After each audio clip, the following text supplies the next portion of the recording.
Right, so we're doing facilitate empowerment of people with disability. That's CHCDIS007. Mixed it up a bit, we need to be doing 15. DIS 015. But yeah, I haven't got the books yet, so I'll just, you know, I handed you these ones already, so we'll just do this You one. were so frustrated. Take a deep breath in. Yeah, I just can't believe we. On the weekend. Yeah, I can't believe I didn't have my material ready. It's very annoying. Anyway, we'll sort it out. That's life. You have to learn to roll with the time. Yeah, I'm also struggling with the sound when I record. So I've been trying to record the sessions for people that's not in the class, but I have a real issue with the sound. So maybe when you want to share something, just stand up and talk towards my computer so that they can hear, because otherwise on the recording it's really hard. It's just a blanket, you know, it's just quiet and I don't hear, and it's valuable when everyone can sort of, you know what's going on in the class. So we're hoping to get a proper Zoom camera and recording. And now I know I have in my one class a woman that doesn't want to go face on the internet. So if you don't want that, just, you know, you might have to do a disclosure about that, because I do upload it onto YouTube. I've got it on YouTube channel. It's just easier for me because Zoom has limited space, internet space, where you can save the videos, and then I have to delete it after a while. So for me to keep it, I upload it onto YouTube. But you need a link, and it's not as like open as. Yeah, I mean, not everyone. I've put videos on YouTube for years and years already from presentations I've done, and one of them has got like 200 views, so it's not like a million people are seeing it, you know, or see your faces. But if you don't want, then that's fine. We can do something about it. So emergency details, this housekeeping things are all the same. And if I see you guys get tired, we'll take a break. I'll work you on 24 sleep. So the objectives of this unit is to discover how to demonstrate a commitment to empowering people with disability, to know how to foster human rights for people with disability, learn how to facilitate choice and self-determination, and gain the skills and knowledge required for this unit. Are you okay? You all right with that? A different one? No. CHCD. DIS007. You might have the wrong one. I think it has 007. Is yours DIS007 on the top? Yeah, but ours is both different. Yeah, looks like hers is different actually. Yeah. Yeah, take this one. Yours might be an old one. Just give me that one. I was looking at it later. Yeah. Yeah, it's You know what that is? The answers. Yeah. Oh! you shouldn't have said anything. Shut up. You should have been quiet, yeah. Chapter 1.1, identify changes in the legal, political, social framework within which we work and undertake work. So understanding this unit, this unit should have come before the unit we did last week, because facilitating somebody with disability is the beginning of helping somebody, and then you develop these skills sort of later. So this whole schedule is not my schedule anyways. Not my ideal schedule, put it that way. Somebody else chose how it should run. So disability rights, you know, I was just speaking to our new the lady that's running for MP in Queensland for One Nation yesterday, and I'm having an appointment with her during the week for another matter. I'm trying to get them to start something in Mackay.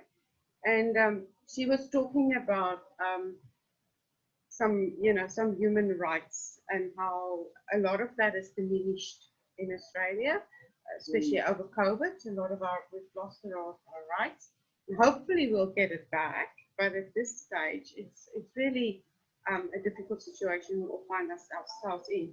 But when it comes to disability rights, quite often people with disability are regarded as not useful to community. They just don't have any rights. If you think about, I'm pro-life, and I'm proud to say it, which means I'm anti-abortion and I'm anti-euthanasia.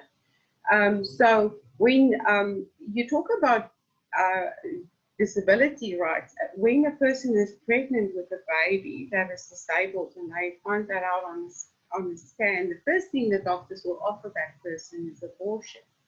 And then that just gives you the indication of the attitude of the health industry towards disabled people, that they disregard them already like that. And then, as they grow older, that's the same attitude quite often. They don't have quite enough value to life, so the time and effort spent on them is, it's not quite often what it should be. But there is disability rights. There are people that have stood up for disability rights. And disability rights has been developed from 1906, I think, was the first rights that sort of come around for using disabled people. They were using disabled people in factories and hiding them away doing work without pay. And there was experiments on them. Then there was of course, after the Second World War, there was a new disability rights that was formed because of soldiers coming back from the war with limbs missing and, needing more, having the ability to apply for normal human things, like getting pay and getting jobs. And so it's been formed and it's been worked on for over 100 years. And the disability rights we have today protects people from discrimination. It tries to ensure that they're treated with dignity and respect, and that they have access to education and training and employment. And that was our previous unit that was focused on getting people access to employment and training, and that they have relationships with their family and they have a social life. There is some of the organizations in Mackay specifically that I know about that are quite focused on social events and social things, doing social things for people with disability. There's a lot of funding at the moment towards disability, and it is also focused on giving them a social right and having social, being able to go places and do things that they would maybe like to do. And then assistance to enable them to become as independent as possible in all aspects of life. So that is part of us. Our job as care workers would be to help them to, be independent. And it's a little bit different from when you come from the perspective of elderly care, because in elderly care, yes, we also promote independence, but it's more about maintaining what they have and trying to keep them good for as long as possible. Where with disabilities, it's teaching new skills, because they're younger, so we can actually train them to do things, slowly learn how to do things for themselves, like saying, teach them how to cook, teach them how to catch the bus, developing those skills, because that makes them independent. If you think about independent living, it's a bit of a joke because there's 24-hour care nurses there. There's a team too. No, and that's what the attitude should be. But you will find that you get out there and you get some of the older school nurses that is not as focused on independence as what they should be. It needs to be nipped in the bud, because every single unit we are doing is about independence. It's about giving them the skills to be, as social as possible. And that's not my work. It's the government's blueprint in these units. That's what the government requires. So when you do independent, you do individual support, so 3, that's what you get taught. But these ones that haven't done this certificate, that has did it maybe 20 years ago, that's been in the industry for so long, they haven't got this perspective. And they are the problem out there. You know, you're going to be facing that. And I have had students coming back saying, "Oh, I can't work like that," because they land up in a house with a young man that has got behaviors, and then the care workers in that house is rigid. You know, they want things done like A, B, C, D, and they're goal orientated. Then of course that client's going to freak out. Of course that client's going to have behaviors concern because he doesn't want to do that. And because they've been with him for 12 years and they think they know him so well, when you come in as an individual carer and you walk into that scenario, you think, this is not right. And you can see the mistakes. It's a bit like parenting. When we come, you know, we all have different parenting styles. So as a grandma, you have a different parenting style to your daughter or your, you know, your son. And then sometimes we look at them and we think, no, mate, that's not the way it's done. Or they look at us and they say, no, mate, that's not the way, you know, you don't do that to my child. And we think, well, you know, it worked for you, didn't it? So it's, you know, I mean, times change and we have to learn how to adapt and we have to learn how to change with it. The challenge for you would be to put your head down, even though you have learned all these things, and for the first 3 months while you're on probation, just keep your mouth zipped and write the things down what's happening. And then if it is, once you get to know the people you're working with and you see their ways and, you know, and you might find method in their madness and you might get to know them better, you might be able to slowly sort of guide them and say, can we try something different? Can we try approaching him in a different way? Just once and see how it goes. And then they might say, oh, yeah, you're actually right. You know, this is better. So don't be overzealous, because I do find often people, when you, especially if you haven't studied for long and then this is something this is gold. You've now studied and you've now got your Cert 3 and you feel empowered. And then when you go out there, you feel like you can't apply what you've learned. And that is, it's frustrating, but you know, just give it time, because with time you'll be able to speak what you've learned, and because you've heard it so many times, it will stick with you, you will remember it, and then you can make a difference. You can make a difference. It takes sometimes longer than. So talking about, and I think I did show something similar to you last week about the amount of people that has disability. I also spoke with one of the care providers last week, and I said to him that this is interesting because for years working in aged care, I've always thought that aged care is more stable. It's more stable job provider, because you know there's always going to be old people, and you know that you have your certain hours that you work, and you know, and you're going to get your paycheck. Where with disability, it's always felt to me like you can miss, like where's all these disabled people we're all going to be looking after. And I have recently seen some figures and also spoken to a few care providers, and they say there's so many people with disabilities, so many people with needs. In fact, I saw that there's 19% of Australia classed as disabled. Now, some of it might be unseen disability like dyslexia or learning disability, but it's quite high if you think about it, because Aboriginal and Torres Strait people, I think it's only 5% of the population that is Aboriginal and Torres Strait Islander. And you think of it in that perspective, think of how many people you see out there, like, you know, Torres Strait Islander people with Aboriginal people. Mackay, we don't even have such a high population of them, but we still see people, you know. But do we see that many disabled people? No, we don't. You see occasionally somebody that's in a wheelchair or somebody with a care worker walking around. It's not like you see that 19% all the time. And there's many reasons for it. One of the main reasons are that it is still a lot of disabled people don't want to go out. They don't want to be, you know, they're ashamed, you know, and they've been bullied or They're just being ashamed by society, so they don't want to go out.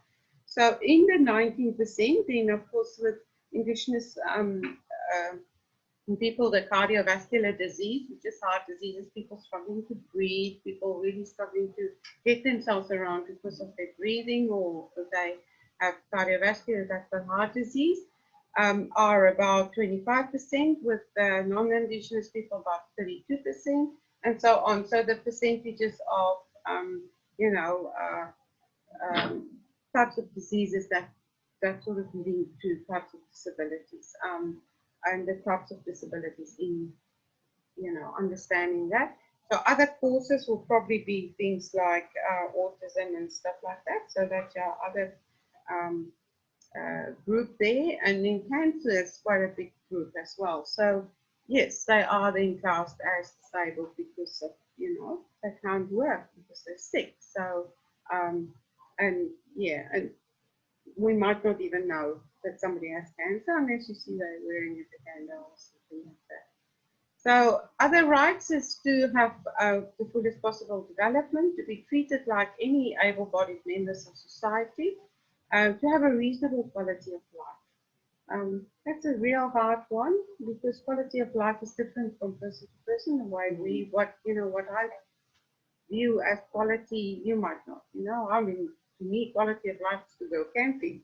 You know, and somebody else's quality of life would be like, oh, I need to be in a high rise and have white couches and yeah, glamping, you know. So, but to have a reasonable quality of life, to participate in decisions, to make those decisions themselves. Quite often, these decisions are made on their behalf. You know, the mums make the decisions for the disabled children, and you can, with mental health issues, you can get an involuntary order where a person with mental health issues don't make decisions, health decisions for themselves because they deemed incapable of doing it. You know, but everyone has the right to make their own decisions and to pursue their own grievances, you know. Maybe we might have to be advocating on this side, you know, oh, that's not right, that's unfair and it's not right, so we can help them find some methods of complaining.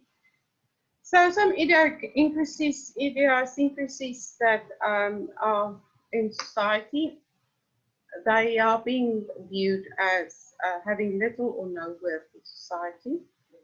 They're being an object of pity and charity.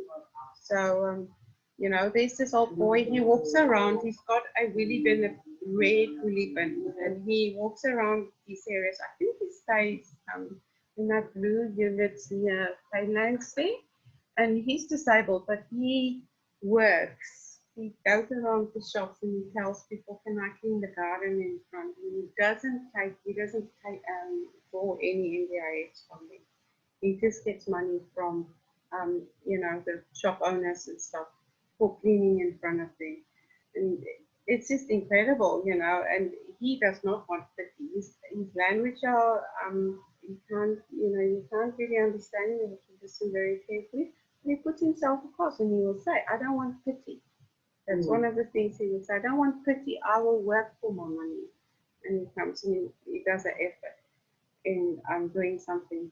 The fear of rejection, you know, scared to go out there and participate in social things. Being seen as a burden to society. Being isolated or segregated from society. I think in the Aboriginal Torres Strait Islander people, one of my previous students, she said there was one of her family members, they used to use him as a scare tactic for the children. They used to say to him, like, if you're naughty, you'll be like Uncle so-and-so, or we'll send you to Uncle so-and-so, because, you know, they use that to make the children scared. That's terrible, because you isolate that person even more. Yeah. Or if you want to fly off. Yeah. But, you know, and because the ladies come over there drunk all the time and just carry it on, you know. Yeah. That was just scary. It's ignorance, really. At the end, it's, you know, just not knowing, and then, but it is just the way we all grew up, kind of, you know. I mean, and But they school, grew out of it. yeah.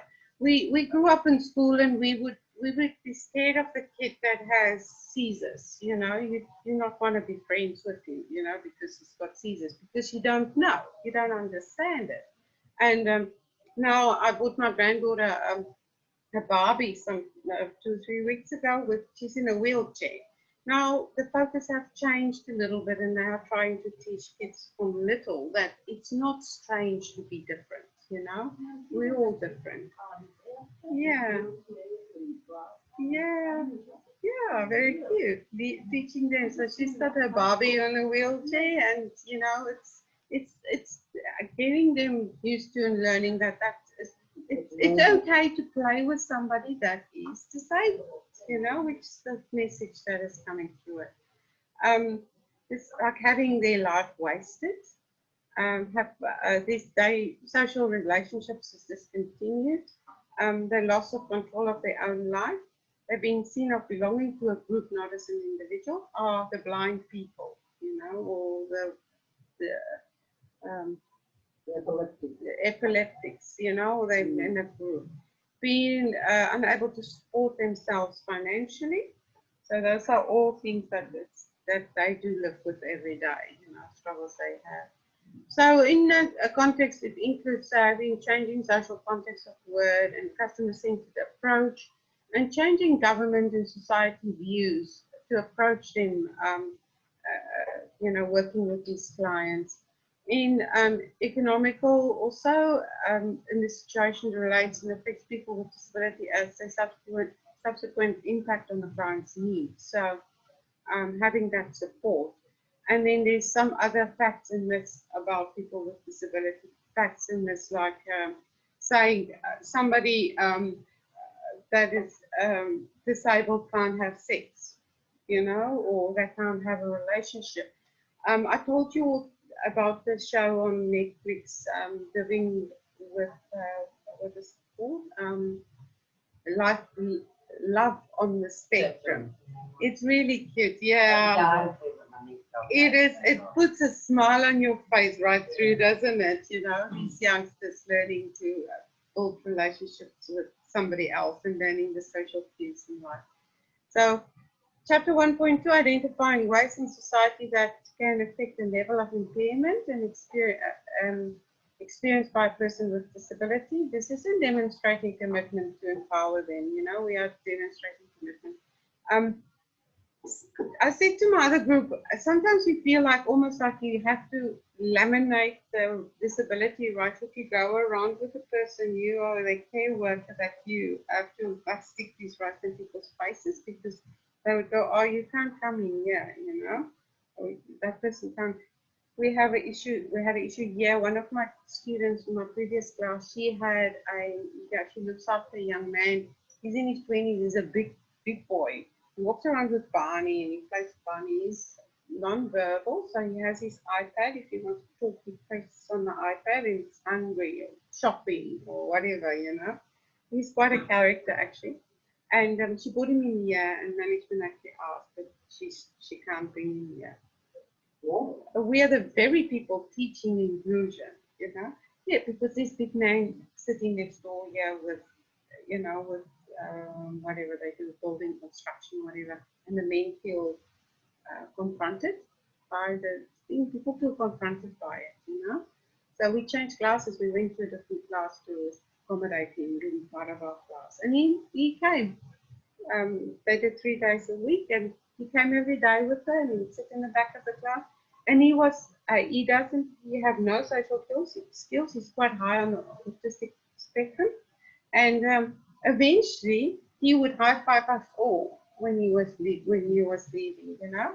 And he would do little funny things, trying to get attention. He would come into the class and do little roly-polies all the way through the class. So it was, you know, we got to know him, and some days he was disruptive.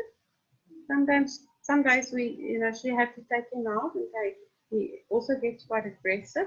So yeah, some days, you know, it was a bit harder to deal with him. So, and it is challenging when this is a small building, it's a small facility, there's a lot of us on top of each other, you know, you can't have noises, you're trying to concentrate, and he makes funny sounds, like hums and sings to Barney, and you know, and I think the vibrations, he likes the vibrations of his voice. So he makes this funny noise that he, you know, calms him. And she reckons when he does that, he's actually calm. So if you go and shush him, then he'll get all excited. So she knows when he starts pacing you, she says it's time to go. Then she knows, you know, he's then not comfortable anymore. So this is the, you know, the issues we have with people with disability is when, you know, we are their carers, we have to take them up, and, you know, we have to stand up for their rights and facilitate them. So there's the different acts that has been, you know, around the framework for disability services, 1986, 1992, 1985, and 1992, there's one. Oh, the one is Disability Service Act and the other one is Discrimination Act. So the Disability Service Act principal views, I'm not going to read all of this.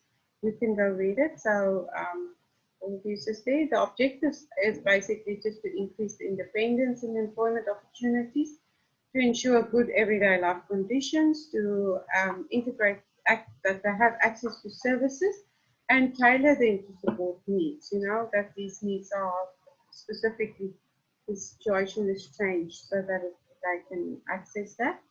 They can also access advocacy services and participate in planning for themselves. They should have quality of life. Least restrictive approach means we cannot, you know, tie them down to a chair or lock the door so that they can't leave. You know, it's the same principle applying with somebody with dementia or an older person. We're not allowed to restrain people. Social interaction, able to develop skills, equal opportunity, and being client-centered. They in the center of our service. Just as with the aged care rights, they right in the middle there. If you go look at that chart, the Disability Act looks very similar to that. The client's dignity and choice is the center, and all the other carers around that. So if you do not put the client's dignity and choice, first, you are breaking all the other care needs. And if a company does not put the client's choice first, the company is standing a chance of losing their license, because we all have to comply to the standards. If they do not comply to the standards, they're not fit to run a company for people with disability. And if they take their dignity and choice away, they break all the rest.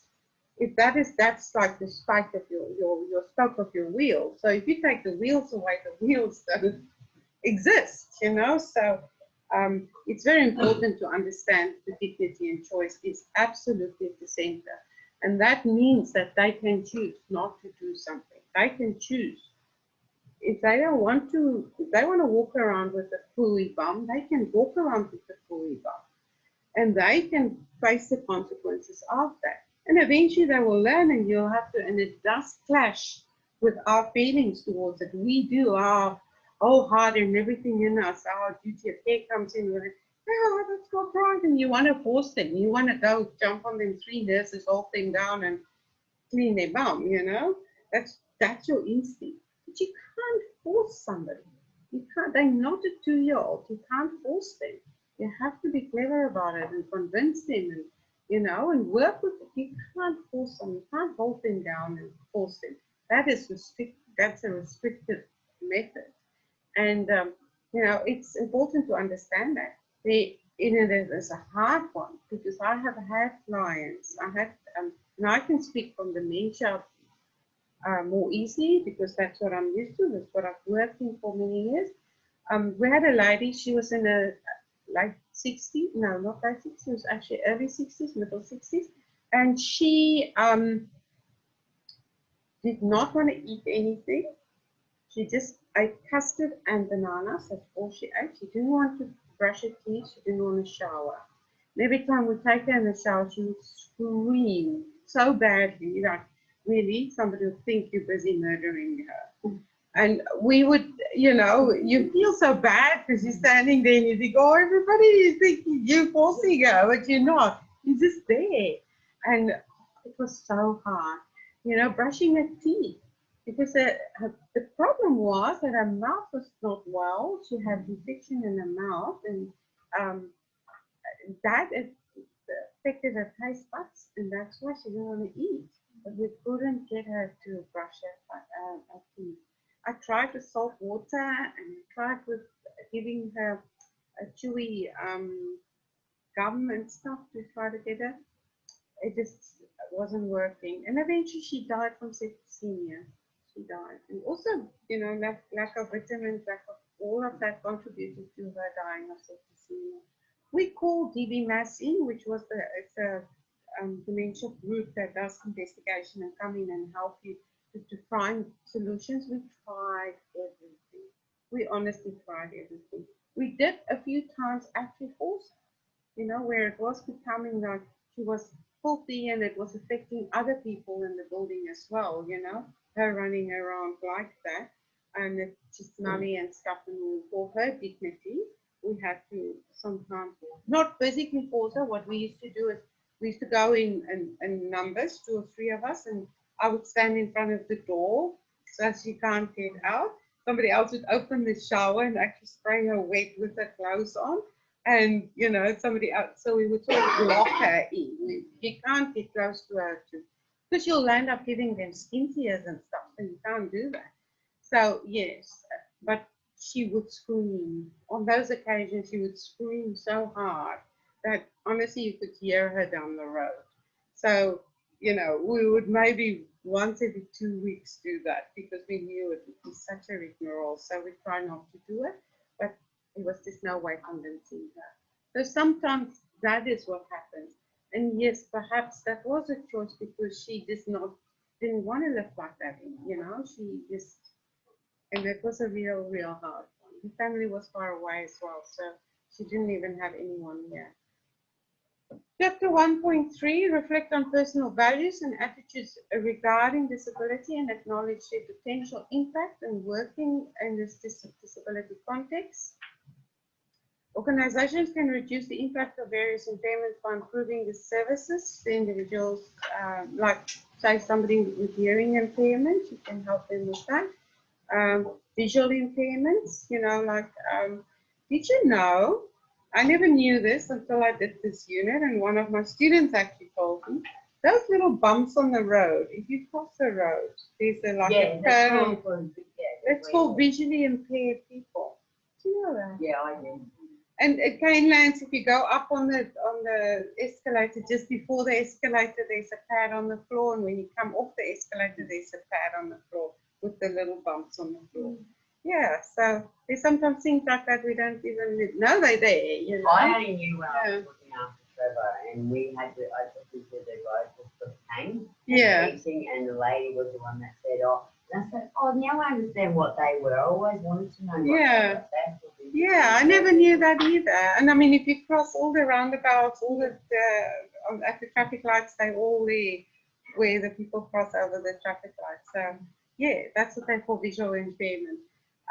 Hearing impairment, big signs, you know, words and stuff like that. Sometimes at the toilet there is braille on the toilet written as well.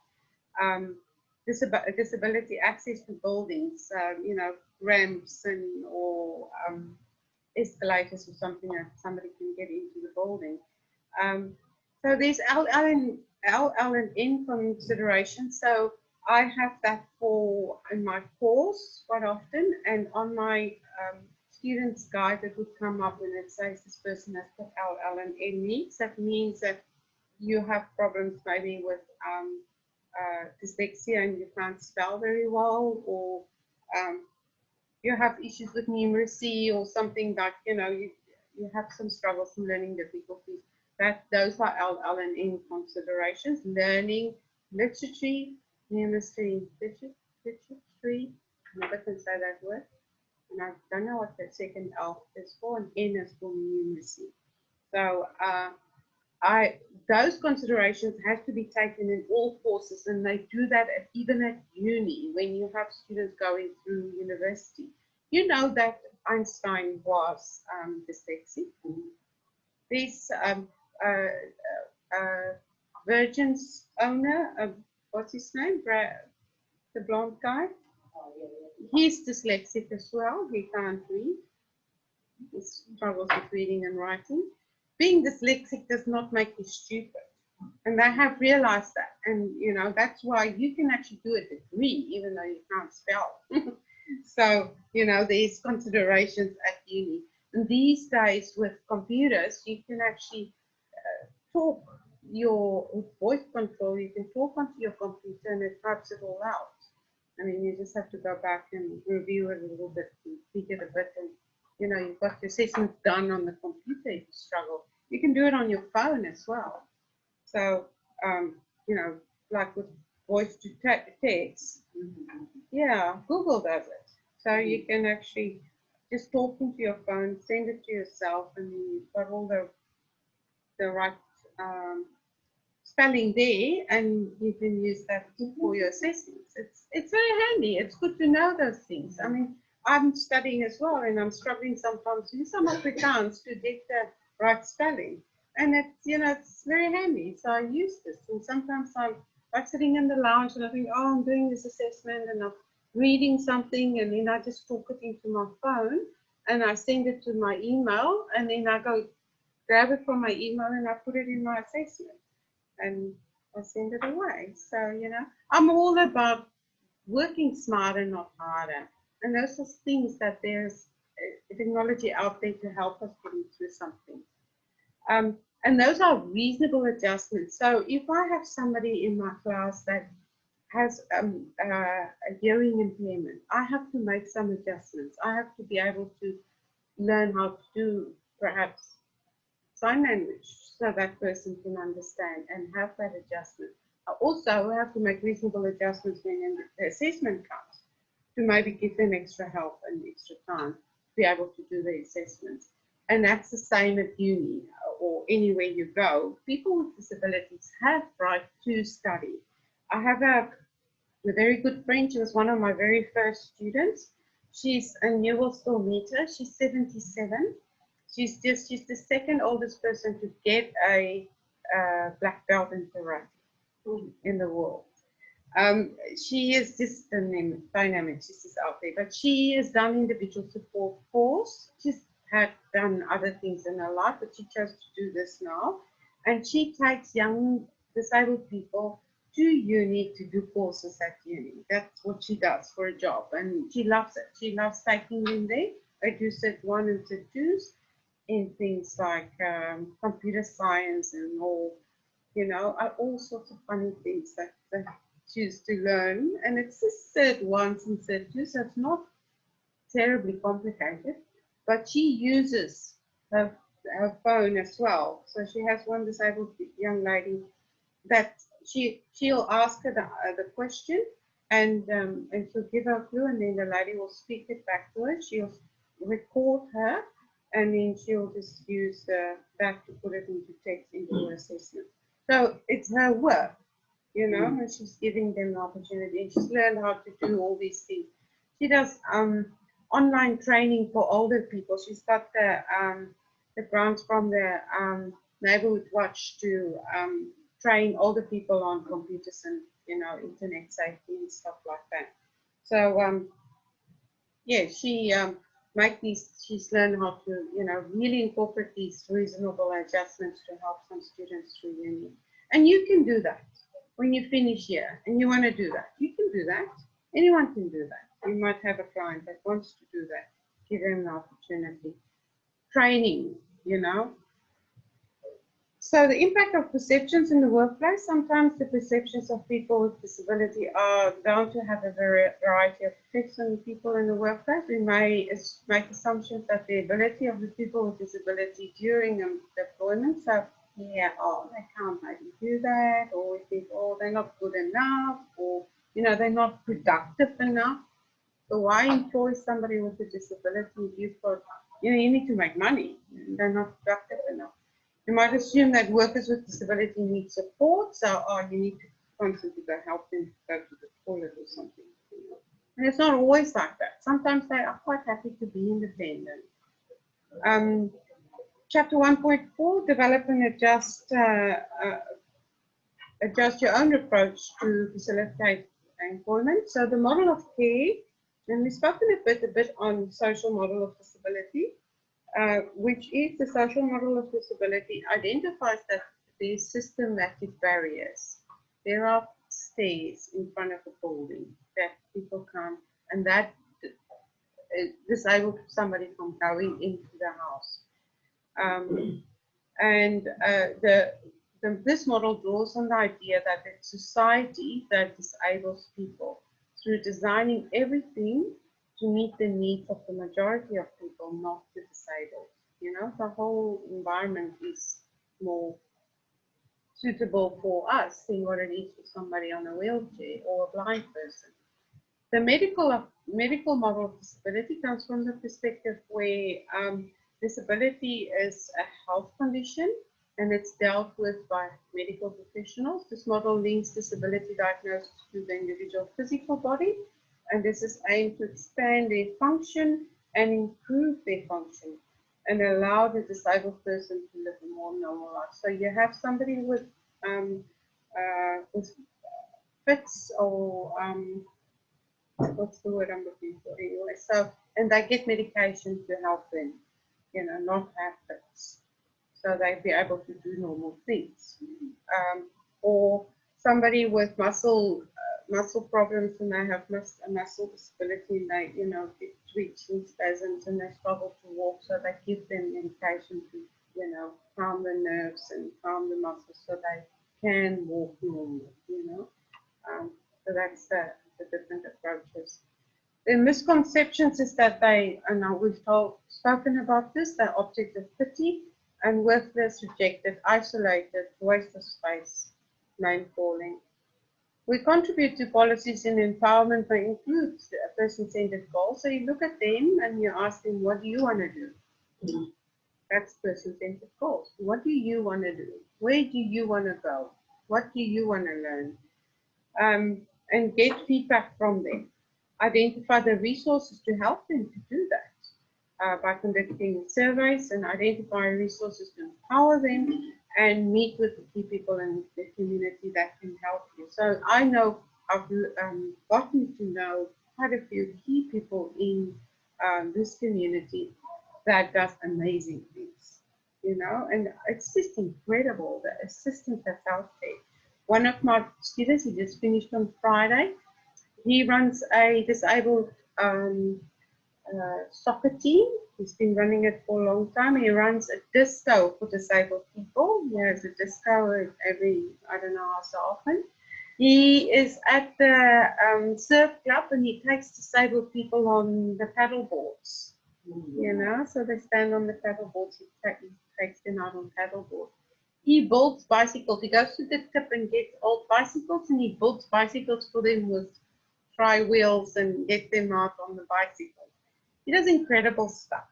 So, you know, getting to know people, and I'll ask him, I said to him, I'm going to ask him to come and speak to everyone, you know, as we go through the course.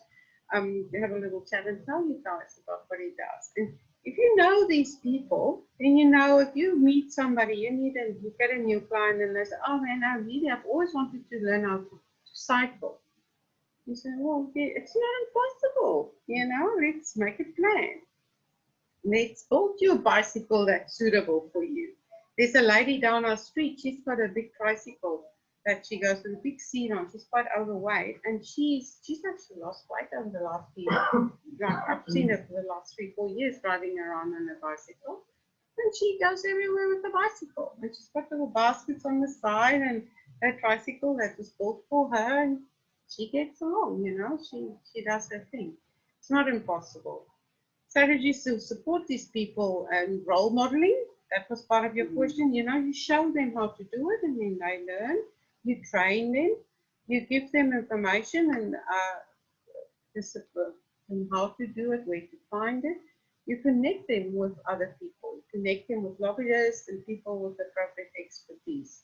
You know, you connect them with old Ross. And say to Ross, you know, this client is really interested in what you're doing. You know, they really love swimming. They've been going to swimming aerobics, and they would really like to learn how to surf, or they'd really like to go out on the paddleboard. And then he'll put you into connection with, you know, all the things that is out there.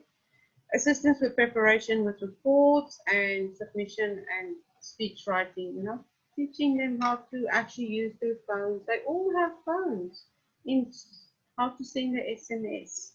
You know, my son is dyslexic, and oh man, you should see, he's learned now to use Google Translate and voice to text, but before he didn't, and I would not understand a word he's saying to me because he drops all the vowels. He only uses consonants. He can't hear vowels, so he drops all the vowels. So he's got no A, O, U and I's in his words. He's only got consonants there. Only got the long letters. And, you know, he can't read something like that. He just can't. But he's learned now how to use his phone, and he's pretty good at it now. So that's speech writing, how to do that. Different requirements, somebody with cognitive you know, understanding, that's sort of like hand to eye coordination type things, so they can't always do fine motoring skills. Somebody with intellectual, you know, they just don't have that intellectual development, they just can't understand some concepts. Somebody with physical disabilities, that there's so many disabilities, you know, you can't actually, I can't tell you about all of them that's there. When you start working with somebody and they have a specific disability, go and learn about that specific disability then. Don't take out a book in the library and learn a bit more, or get some information on the internet and learn about that specific disability. Then psychiatric, you know, mental health issues, or sensory. You get, you know, people with autism, sometimes they are sensitive to noise and sounds and smells and, you know, textures. So some sensory disabilities. So you've got this in your book somewhere, the triangle. So this triangle is just the objectives of care and the social sort of, that is, yeah, page 27. That's just based on that. Our care is the sort of the foundation for it, and then the responsibility and the values and their rights is the one giving them purpose. And how do we do it safely? And then how do we reach objectives together? So, you know, sometimes people aren't aware of the dangers that there's, like if you walk across the road, to be aware of cars crossing the road, and that responsibility to teach them that. And, you know, empowerment is about empowering them, advocating, supporting their needs, and their cultural and individual differences, and of course, staying non-discriminating. Chapter 2, we're talking about human rights and fostering human rights. Yeah, and assisting the person with disability to understand their rights. And I've got a little video. I just love this lady. She is incredible. So I should download this here. I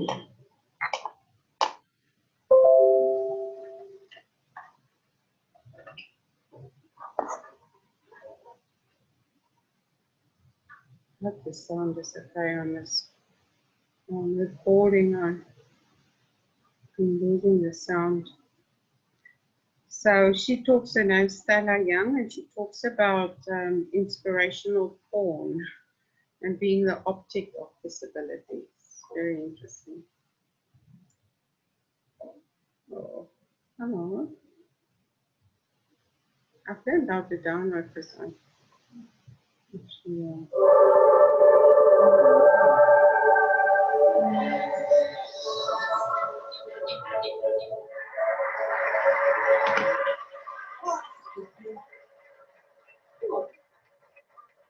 Ladies and gentlemen, I grew up in Victoria.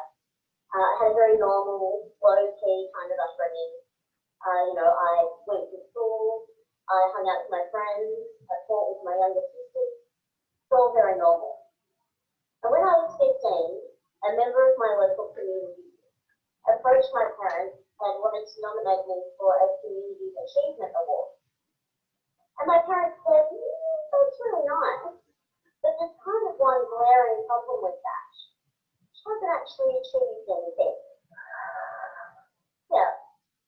And they were right, I went to school, I got good marks, I had a very low-key after-school job in my mum's hairdressing salon, and I spent a lot of time watching Buffy the Vampire Slayer and Northern Street. Yeah, I know, what a contradiction. But they were right, I wasn't doing anything that was out of the ordinary at all. I wasn't doing anything that could be considered an achievement if you took disability out of the equation. Years later, I was on my second teaching round in a Melbourne high school, and I was about 20 minutes into a Year 11 legal studies class when this boy put up his hand and said, "Hey, Miss, when are we going to start doing your speech?" And I said, "What speech?" I'd been talking to them about defamation law for a good 20 minutes. And they said, like your motivational speaking. When people in wheelchairs come to school, they usually say, like, inspirational stuff. It's usually in the big hall. And that's when it dawned on me. This kid had only ever experienced disabled people as objects of inspiration. We are not, to this kid, and it's not his fault. I mean, that's true for many of us. For lots of us, disabled people are not our teachers, or our doctors, or our manicurists. We're not real people. We are there to inspire. And in fact, I'm sitting on this stage, looking like I do, in this wheelchair, and you are probably kind of expecting me to inspire you, right? Yeah. Well, ladies and gentlemen, I'm afraid I'm going to disappoint you dramatically. I am not here to inspire you.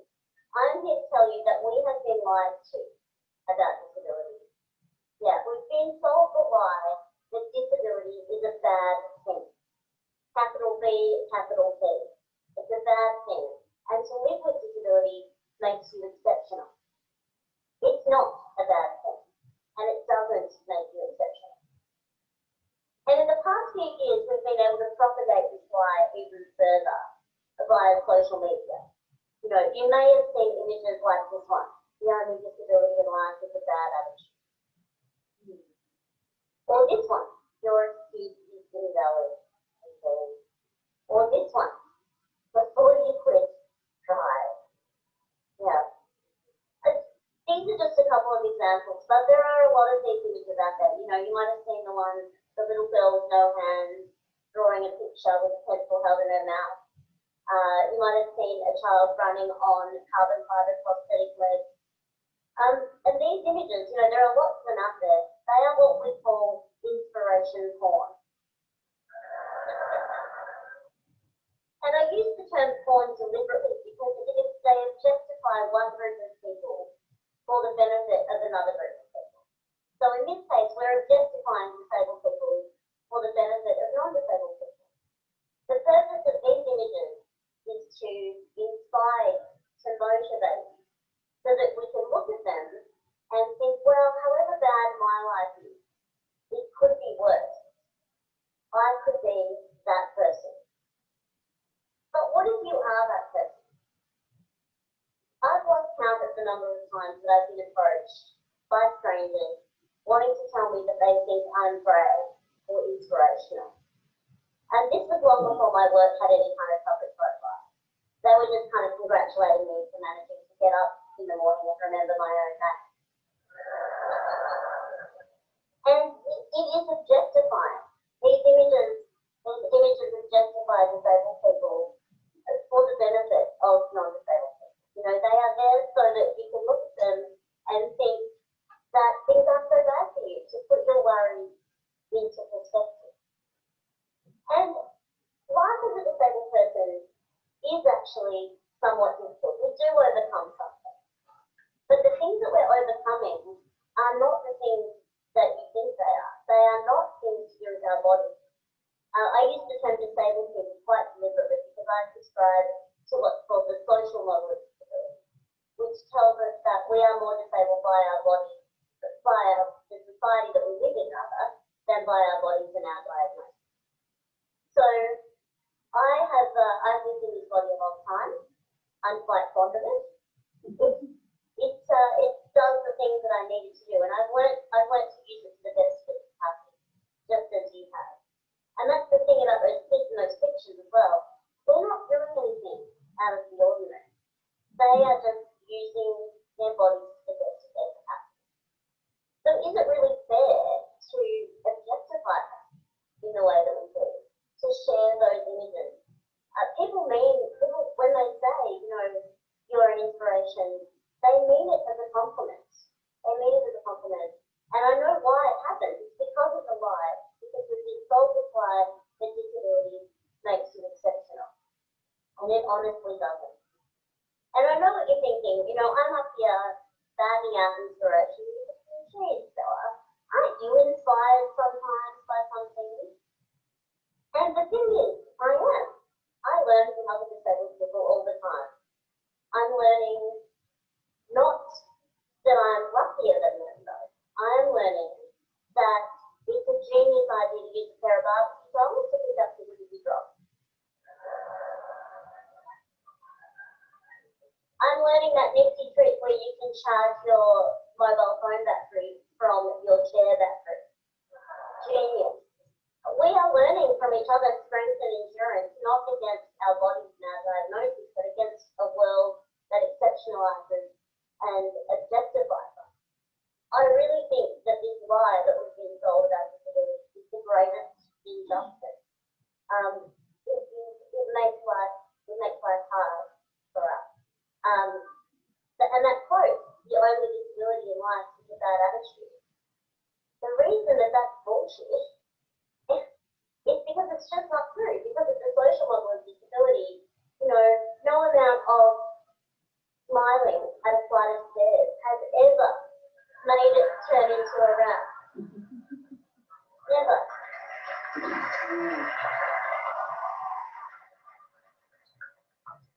You know, smiling at a television screen isn't going to make closed captions appear for people who are deaf.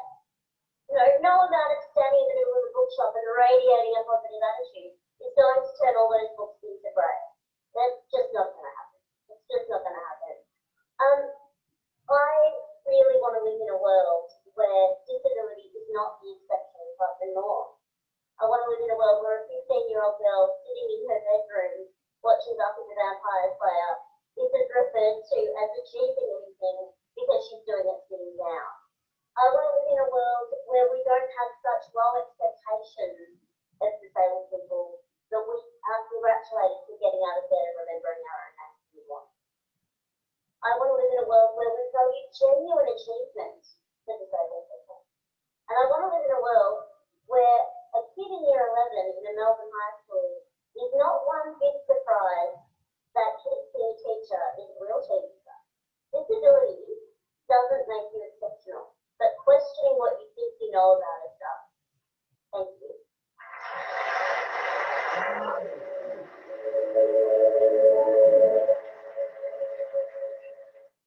That's quite a change in, you know, attitude, and even opened my eyes and I thought, wow, that's true. Hey, it's so amazing how we look at people with disabilities. Well, that lady, she reminds me of, she was exactly like her, like she was short like that, and but this is when we used to sometimes just play in the cricket, and yeah, and Dad used to scare us with her. I'm like, she'll come and get like eat there, and I was just like, you know, as we used to get food, just like always away from her because it was scary kind of thing. But yeah, I was just like, now it's like, oh. So But she was, messy, yeah. like she was there drinking beer, even though she was like disabled. Like, Yeah. she used to come to all the games, like you know, the and stuff like that. Well, good on her actually Yeah, for sure. having that guts to do that, because I Yeah. mean, really, it But she takes had a a lot. mouth Yeah, on her too. Yeah. She would swear up, and like, get especially people to back. my old man. Mm, That's what Dad used to muck around. yeah, I'll leave you here like this. I'll take care of the wheels like that. yeah, You know? yeah. It does change our views, and it helps us to Yeah. understand. Hey, so help people with disability exercise their rights and their independence. So there's all these different laws and ways we can do that. And yeah, be friendly with them, you know. It's not scary. I must admit, it was before I started teaching disability, I was scared of disabled people. Honestly, I was. I don't know. I was, yeah. I don't know. I know now, and I think back, why? You know, why was I scared of it? But yeah, I was scared of them. Not knowing that you're Not right. knowing. Yeah, not knowing that, okay, I think you sort of scared of the unknown, you know, just the unknown. Everyone playing. Tony, yeah, Here's how forces. I used to love playing. He used to always, you know, spin anything. Then one day he latched onto me. Oh, sure. Yeah, he latched onto me, and you know what? That was the day I got back to life. I was always in him. Yeah, always there with him. And then yeah, when he latched onto me, that was right back. Did he bite you? He bit me. Yeah, Yeah, he bit me. yeah, sometimes they know can be why, silly, yeah. But that was it. I was there. I think When that he is come the again, main I was reason. always iffy. Yeah. And like I'd Yeah. always been so far away from him. Oh, and then, I think that is Yeah, it's quite sore, hey. Yeah, I mean, sometimes it's really hard because I think that unpredictability, that's one thing that can make you scared. But if, you know, and as I've learned through this course also that you behaviors of concern, there's a reason behind it. There's a reason why they act out because they're uncomfortable or wet or tired or something. And it's the same as with a little kid when they, you know, when they act out, there's something behind it. And since I've learned that, I'm not as, you know, insecure about it anymore. Chapter 2.2, deliver a service that ensures their rights and needs and uphold their person-centered centeredness for them. There's some definitions here. An impairment is a loss or abnormality of psychological or physiological or atominological structure or function. That's an impairment. A disability is a result of a lack of ability to perform an activity in the manner and within the range of considerations of normal beings. So that's why it's okay to use the word disabled, because they're not disabled because of them being disabled, but because we disabled them. We took their ability away to do normal things. Handicap is a disadvantage or for a given individual that limits and prevents the fulfillment of the role that is normal. So this is the society's way, you know, of looking at it and definitions that are used. And I'm sure in 100 years, those definitions will change. There's quite often, you know, we heard that lady speak to us last week, and she was, you know, saying that in 100 years, if we write down in our notes, would we be proud of what we've written down? And, you know, terminology changes. And somebody will have a problem with it anyways, you know, as much as our heart might be right towards the way we speak to somebody or the definitions we might be using, it might change anyway. So that's an ever-changing thing. General strategies that you can use to enhance your communication with somebody is, you know, within our groups, in our companies we work together, we should hold some regular meetings and discuss their rights. Writing letters and consultation summaries, getting the carers ask specific questions, providing communication to them, you know, about their opportunities there, the possibilities there is for them, and use active listening. So, you know, when you ask them a question, actually listen what they say. You know, when so you can hear from them, because they know themselves better than anyone else. They know what they want. They know what they're able to do. So they will tell you. We just have to take the time to listen. Independence means different things to different people. We should treat them with respect and their rights and interests, and allow them to make decisions and respect their rights, and use positive communication. Assist in and competency development. We did last week a whole unit on competency development and on developing them and helping them to you know, do more than what they're doing at the time, and keep putting goals out to do better and to do more. It is different to when you're working with older people. There we just maintain their abilities. With disabled people, they are young, most of them are still young, and we are still trying. They can learn new things. If you think about yourself when you were 20 or 22, and you go look back at something you've written that time, and you think how much you've learned, you know, up till now. So we all learn, we all develop, we all get better. And provide resources and support, recognize the individual cultural, religious differences, and give them a social role so that they are valued. The meaning of person-centered care are to value the person with disability, and that the carers must feel valued. The individual must be treated as an individual. Their perspective is what's important, because they understand their own needs better than anyone else. And then their social environment must be positive, and their relationships have to be maintained.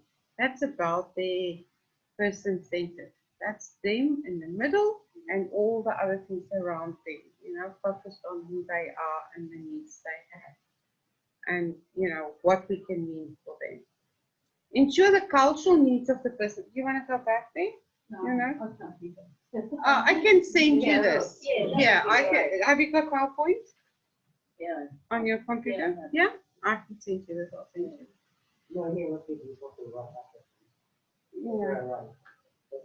Yeah. Or take photos. Some people just take photos, but I can send you this. Ensure the cultural needs of the person are identified and accepted and upheld. The cultural needs of a person, you know, you might work with Italian people, Aboriginal people, Torres Strait Islander people. You might be working with Filipino people. There's, you know, so many different cultures in Australia. So consider and understand them. Don't judge them. There's ceremonies that are, you know, some cultures are quite, you know, still observing ceremonies. I know there was a ceremony this weekend, wasn't there? Was it? It might have been for Somalian people. I think they had a ceremony down at the Queen's Park. But yeah, as that lady was mentioning, Rhiannon was mentioning also, you know, some of the traditions that people still keep and still do.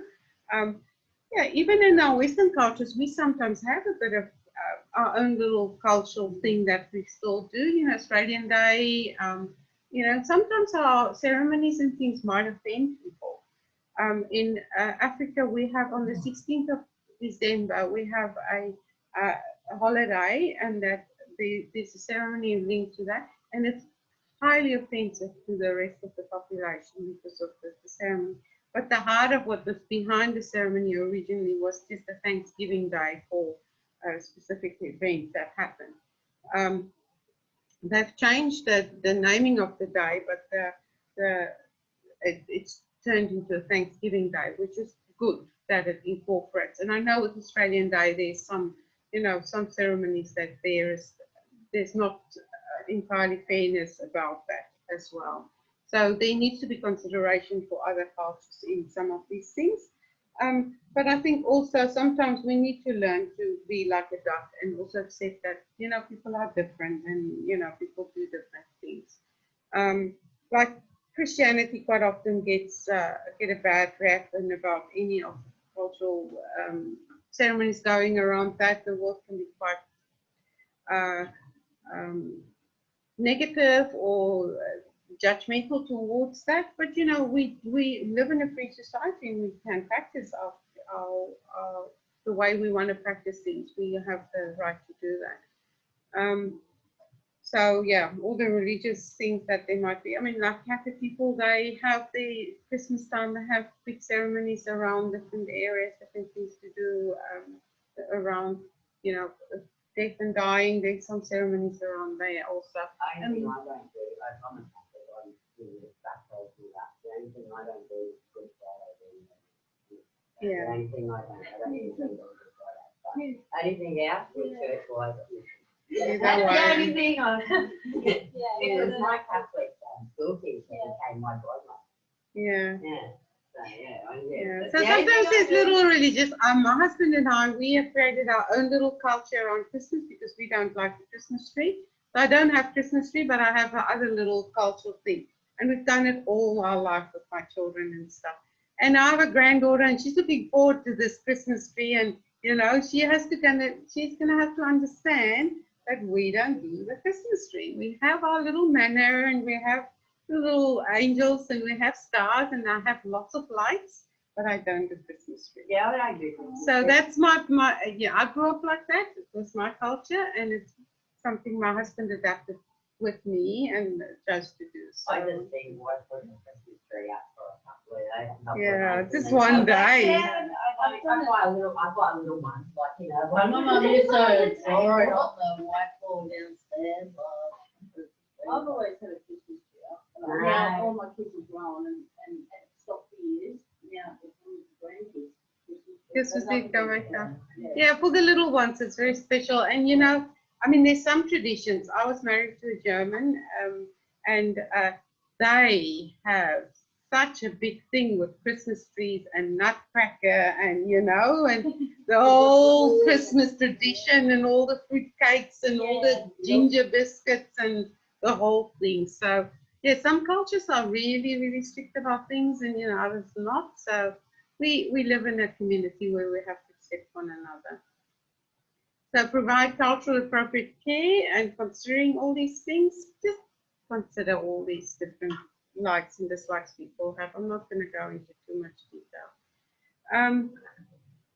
Working together, just remember that when you can't do something or you struggle with a specific issue, that this is a team work environment. We're in a group. We don't have to be able to do everything well. If there's a client that you struggle with to deal with, ask for help. You are allowed to ask for help, you know, and you can ask, you can say, you can voice, look, I'm struggling with this, I can't do this. You know, if you have a client with autism and they're screaming, they're being aggressive, you do not know how to deal with it, you know, you can ask for help.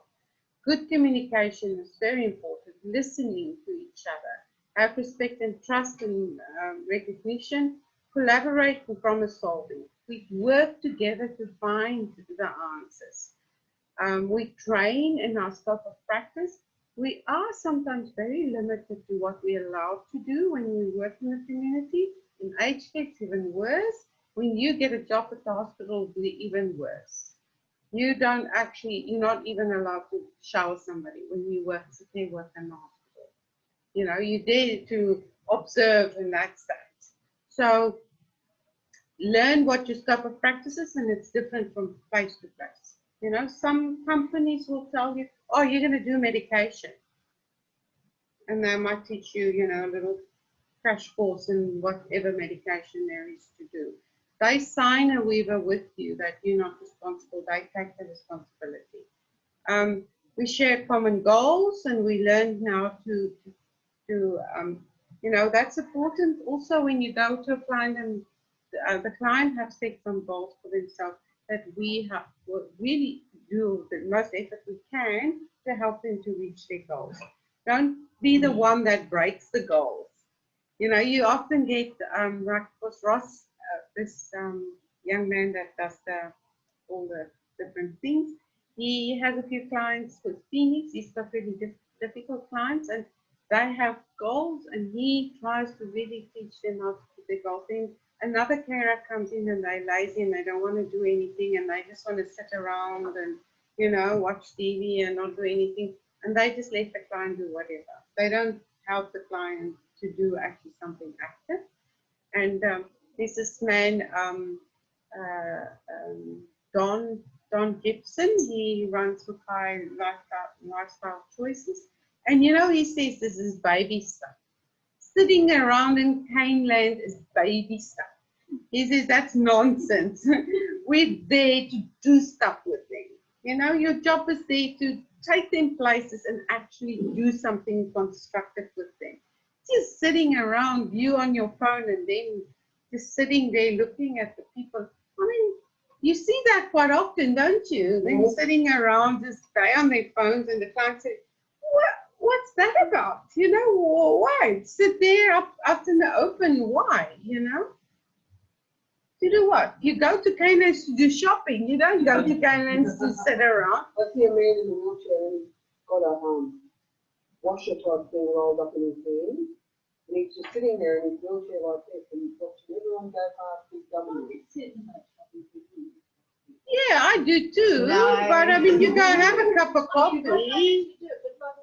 So you went to the walk and you sit there and you just put all the people and why there's this, why there's this. I enjoy that too, actually. I do. And I write stories in my brain. I have little scenarios playing up and I make little stories up about everyone walking. Oh, that one must be, oh, maybe she's a teacher and she's a real strict person. And, you know, I do little stories up about the people.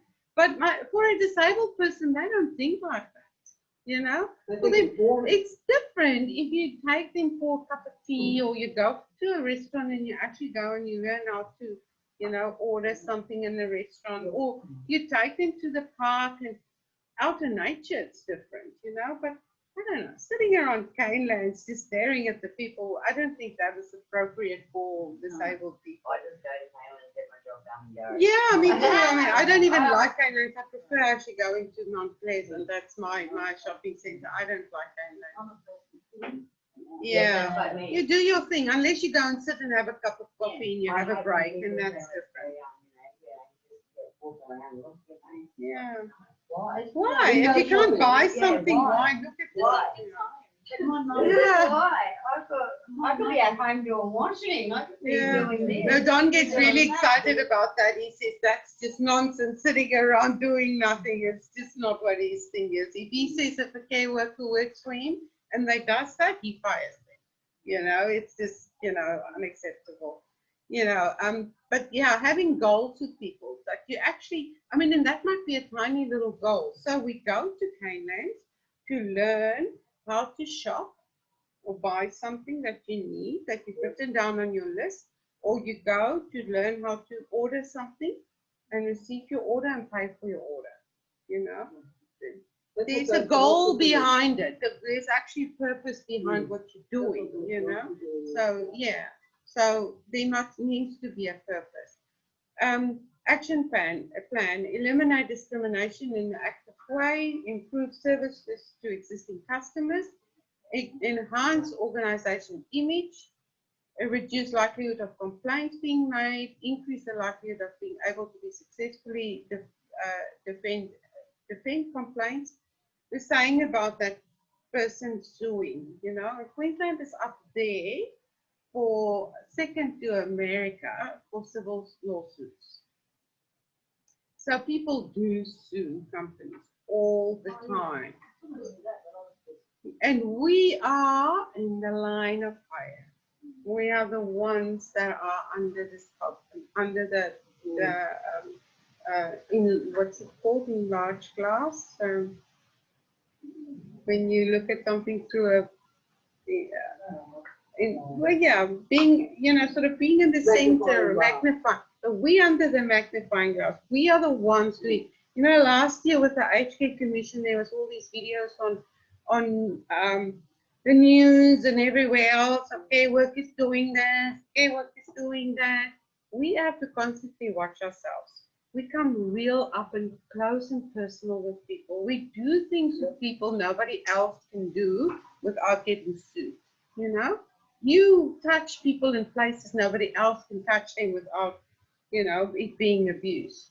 We are doing some really sensitive work, and we have to be really sensitive about our attitude towards it.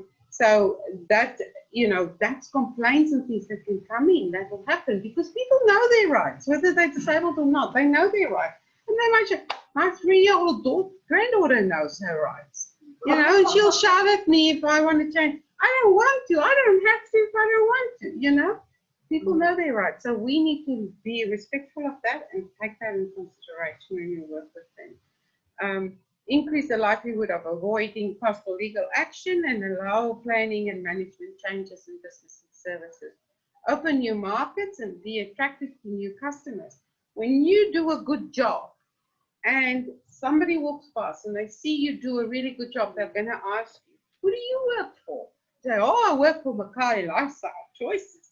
Guess what? Don's going to get more business, you know. He's already real, like, oh, I'm the best in town. I've got so much business. He's just fabulous. I actually really, really like him. He's full of himself, but you know what? He puts his money where his mouth is. He puts the money back into his clients. He really does a good job. And his care workers does a good job. And that's where you want to go work. You want to go work for somebody who really cares. They're not for a place like old age home that puts the money back in their own pockets and don't care about other people, you know. It's just about pressure, you know. You want to do a job where you one-on-one, you can get to know that client, you can do something really good for that client. Don was saying something, he visited us on Friday, and I'll invite him to come and visit you also. He said to us on Friday, he said he had one of his care workers phoned and said, can we do this? He said, of course. If the client wants you to do it, then you do it. Somebody else would say, no, you can't. You have to put it through NDIS and get approval for you. Or you can, because they're all worried about the money. You know, he's just, if the client wants, the client gets, you know, and that's the attitude we should have. If the client wants, the client gets. That's it. That's the bottom line. And that's, you can't go wrong, can you? You know? Identify breaching in human rights. So, yeah,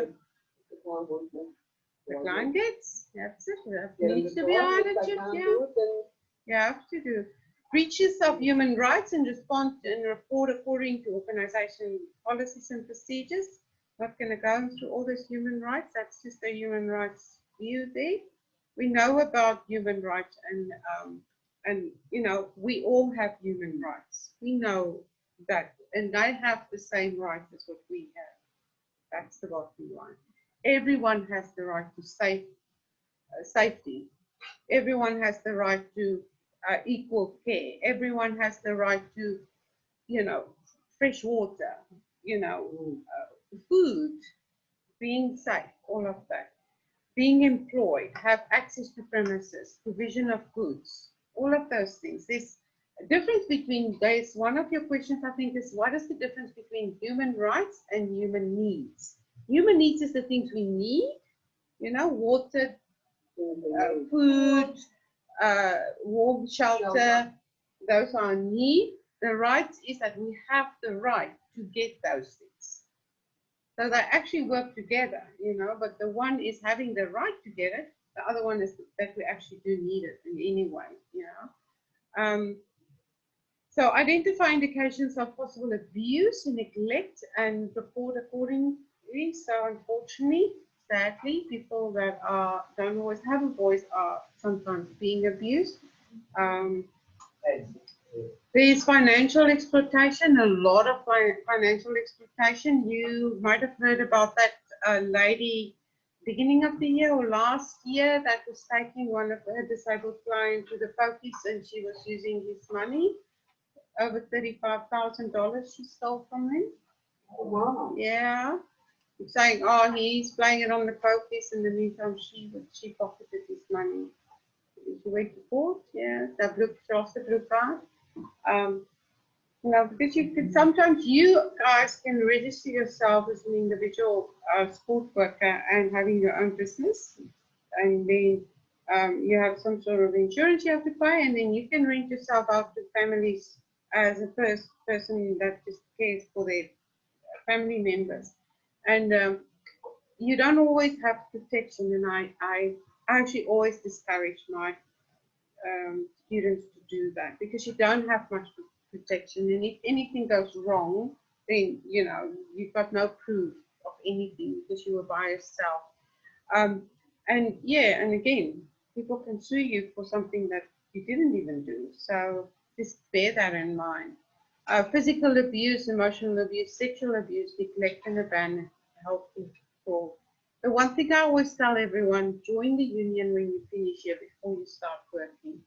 Yeah, I told my mate, I said, oh, she was in, I said, did they think to, join the union? She said, no. I said, oh, well, maybe, join the union.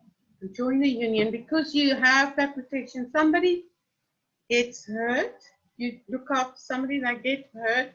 You didn't do it, and you were there, but you didn't do it, and you can explain what happened, and they can sue you, and you can lose your job, and you have no protection. You've got nobody that can stand with you and say, well, look at this person's track record, look at everyone else she cared for. You've got no one to help you put your case forward. If you stand by yourself, it's really hard, and you've got no rights. Because she was saying, like, oh, it's got a bit of, like, bruising, but it's, like, faded by the time she gets to work, like, I don't know what. Yeah. And then, like, by the time she gets to work, it's, like, bad enough that people use it, like, Yeah, they know. I think it's you. People do bruise sometimes, and they have, they do something that I bruise myself. I think, where did that bruise come from? So yeah, something. And the older we get, the more easier yeah. And you bump yourself, or your whole skin comes off, when you get really older, your skin gets like paper. So and that's the problem, you walk in and somebody else got a fright because they maybe dressed them and the clothes was a bit tight and there wasn't a stretchy thing, and they gave them a skin fear. So they just dress them, leave it, put some more clothes on, you come on, and then there's like an open wound there. They didn't say a thing, they just disappeared and just, and you like, oh, you found it. Now you have to report it. It looks like you've done it. And it's happened to me so many times. Report it if you do it. There's nothing wrong with reporting it if you have had an accident. I rolled a lady around. She was bed fast for many years. She had a massive bed sore. Oh, we really struggled with her. And she was very stiff. And I rolled her towards me so my partner could wash her back or, care for her. And the bedside cupboard was just so close. So when I rolled her over, a head bumped on the side of the bedside cupboard, and she had a little cut there. I felt terrible, I didn't realize the little bedside cupboard was so close to the bed. But I reported it straight away, and it was actually not very big. It could have been worse. But I just reported it and I owned it up, and nothing happened to me. I reported it out. So I'm so sorry this happened. Another time I put a nightie on somebody, and I pulled it, and as it went over her elbow, she got a little skin on her elbow because it got caught there. And I just reported it straight away. Nothing happened to me. I didn't get into trouble because I reported. You're not going to get into trouble when you report it, But if it goes unreported and somebody else get it, that's when you're going to get into trouble. Yeah, why did you not report it? But, sometimes bruising and the physical abuse happens because people are rough. I've worked with some rough girls. Hey, man, you get some people that think these people are bags of potatoes. They just throw them around and roll them around, and they're very rough. They're just not in touch with it. They're not used to it, and they think they need the strength because it's big people. Not realizing that you need to be more gentle. So Yeah, and that is actually abusive. You need to report that. And I have seen abuse as well. I have seen some horrible abuse in my years. You know, people do, they get frustrated. We all can land up in that situation because we get tired and we're overworked, and you just one day and somebody slaps you and you just react to slap them back without thinking.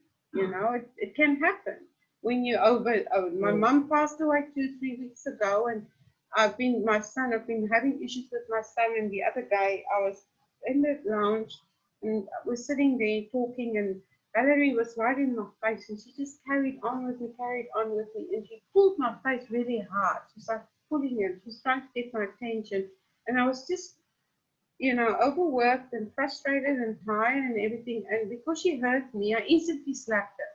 I didn't mean to, but you know, I just slapped her because she was hurting me, and that happens. And I mean, I felt terrible, you know, because I slapped her in her face because she hurt me.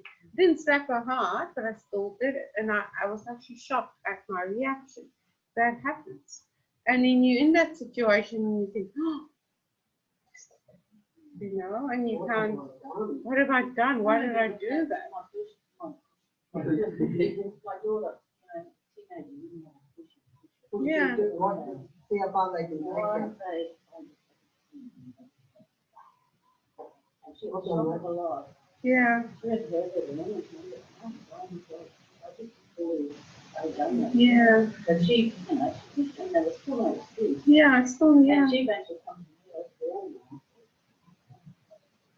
I'm no good on the cover, you know, it's like, what about you? Yeah, you see, and that happens. You in the care industry, you work with somebody that is autistic, and they push, and they like, oh, in your face, and you know, and you snap because you're tired, and a whole heap of things happen, and you get fired. You're gonna get fired on the spot unless you have the union coming in and say, look, this is unusual circumstances. This person did not mean to do it. It was a reaction. There's difference between a premeditated reaction and an actual, you know, just a reaction. Because you can't, you know, we're all human. We all make mistakes sometimes. And there's a difference between a person who's actually an abuser that's going out there and premeditate to hurt somebody and you reacting. There is a difference. But how do you prove it? You know, especially if you stand by yourself. How do you prove that this was just a once-off reaction, just out of frustration, something happened, you know? So you need that protection. You need somebody to stand with you. That's different. There's people who are out there that are real nasty ones, you know, real pieces of work. And we have to watch out for those as well. And they're the ones that actually hide it. They're not the ones that own up to it. They hide it. And you'll know, and somebody will tell you, or get a client saying, that one is a real nasty piece of work. You know, they'll tell you. And you will not, really, she's so nice. Watch out for her. Ooh. They're hiding it. You know, I worked with one. No, she's one of my friends. Well, I was just a friend there every time she wanted to move because she knew I had a husband and 2 big boys, you know. So every time she wanted to move, I had to come carry her furniture. And did she move? And she was like, what night shift with her? And one old boy, he was an old Islander boy, he said to me, that one, you must watch out for that one. You know, she'd go in his room and take his buzzer away because he'd buzz. And yeah, never, I said, no, surely not. She's so nice. Whenever, you know, you come into the room, it's like, you can feel the atmosphere is real thick, but you don't know, you know. Nobody says anything.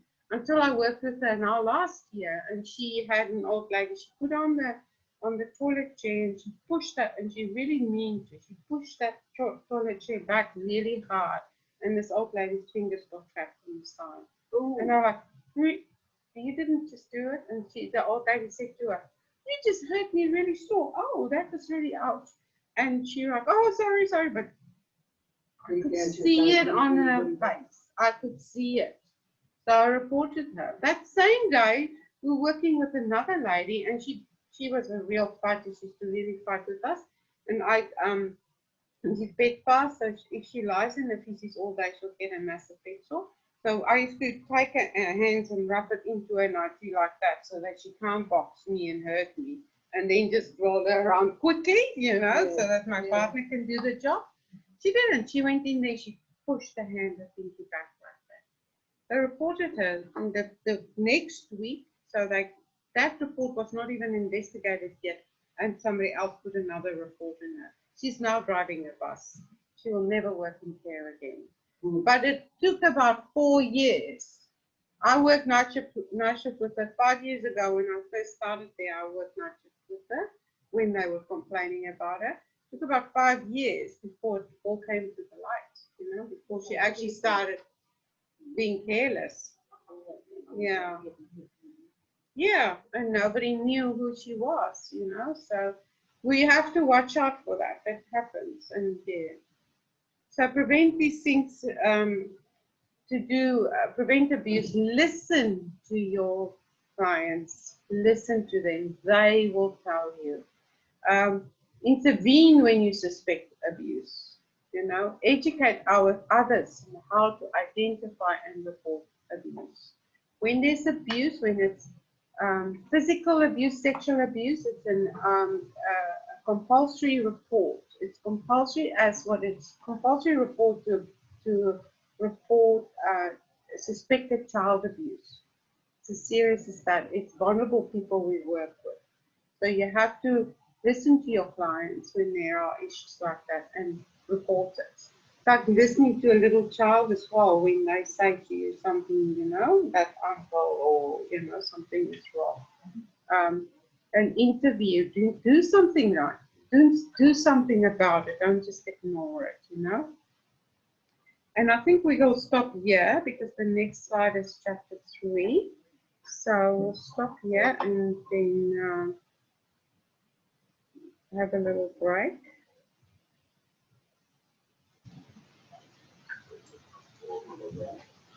All right. Chapter 3. Facilitate choice and self-determination. Using a person-centered approach to work in a manner that acknowledges person's disability and them as their own expert. Still part of the person-centered planning, so meet the individual's desires and their requirements, consult with the person and support their network, and of course regular reviews. So even if somebody has, like, you know, they want something done in a certain way, and then after a week or two they decide, no, it's not working, you know, and you have to have a review, have content review, sort of. And if they communicate with you, especially through, like, after you've had the person-centered planning and you have a care plan that you work accordingly, and the person say to you, well, I don't really like doing that anymore, or, you know, like they change their heart. Yeah, you can't really, but you have to report it to your supervisor and say, look, the client wants this to change. They don't want it to be like that anymore. And then they have to have a regular review. And sometimes you, in the community, you might be a part of making a care plan. At Good Shepherd, you know, the family sometimes have a conference with staff, but the care workers won't really be involved in that. It would be the family and the managers and maybe a diversional therapist and the doctor, Dr. Archibald, would be involved in making a mom's care plan. And then the reviews normally happens like they see, okay, she needs something else. Then either Dr. Archibald would say, you know, we need to change this, and then they change it. Yeah. Yeah, or the RN would say, well, let's do a continence assessment.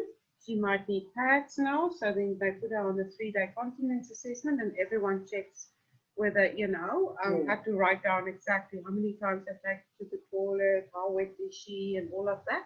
And then after 3 days, they would decide, okay, she needs 3 pads, 3 times a day, and then that assessment goes to the government, and then the government supplies what she needs. because Yeah. after the I've assessment. actually, the other day, I spotted that there was, knuckles in the bathroom. I wanna ask her, but my mum's there, I know what my mum's like. Yeah, so, but Yeah. I know that, I reckon that she would have refused, so I've seen on there. Yeah. And I felt like saying, my mum, are you wearing that now? But yeah, but no. Yeah, they would have had to make a continence assessment before they're allowed to give her any anyway. So, and yeah, sometimes with like antidepressants, they would also look at the sleep assessment. They would do a sleep assessment, and that normally is like a 7-day assessment. So we all will take part in the assessments because they'll go and they'll tell you, they'll phone, or the supervisor will tell you, we're busy with an assessment, so please write down everything you do for the client. And during the assessment, then the needs, you see, oh, there's some changes, you know, she needs more things, or she needs more regular reviews of things, and then that would change the care plan. So it's essential to consider the unique characteristics and the needs of the person, what individual wants to achieve in the short, medium, and long term, so the goals that they may have, the types of support that might be provided by friends and family, and the rights of the person and control over their own lives. So they will just, you know, decide what they want. Sometimes, like this young man that I told you that walks around with Barney, he only eats chicken nuggets, chicken chips, and drinks Coke. That's his diet. And he gets really aggressive. So when we had a little chat, we were talking about behaviors of concern was the unit we were doing, and we spoke about it and considered some ideas of what's the reason why he might have these behaviors, because he would attack his mom and she would be all black and bruised, and he would throw things, and she's taken him to Canelands and he attacked somebody in Canelands. And she said, oh, it's because he was with the dad and he was playing video games all weekend. But I said to her, we need to consider that it might be his diet. He's not getting enough vitamins. So, and he's not eating enough like roughage and stuff. So he might be constipated. He doesn't like people caring, you know, personal care. He refused personal care. So he takes himself to the toilet, showers himself. They go in and sort of, you know, tell him to wash properly, or, you know, encourage him, but he still does that himself. So they're not sure whether he's opened his bowels properly or not. So I suggested to her that she needs to get him either gummy bear vitamins or get a dissolvable vitamin that she can put in a shake or something. So she did. She started giving him, got a soda streamer. Instead of giving him Coke, they would soda stream the water and put vitamin powder in the water. And he actually drank that because he would smell. If you give him something, you know, in the class, people would bring sweets or something, and he would smell it and then he would just give it back. He doesn't want that. But luckily, he's drinking the vitamin water. And instead of Coke, so she started replacing the Coke with the vitamin water, and his behaviors has decreased. So it's just lack of vitamins. He's tired and frustrated, and you know, when you lack of vitamin B, you're always craving. She says he eats too much. It's because he just eats the wrong thing, so he's always craving. When you're always craving stuff at your vitamin B's that are short, your vitamin B6 specifically, and then you will constantly want to eat, but you're actually lacking a vitamin to help you balance that. So that's the type of essential things that we need to remember. The types of support the family might want that person to have, because the family still has a big role to play in disabled people's lives. And yeah, and we come in as care providers, so often they refer to the family as carers, and we are the care support workers. But and if they talk about carers, they talk about family most of the time. In the UK, they actually refer to us as carers.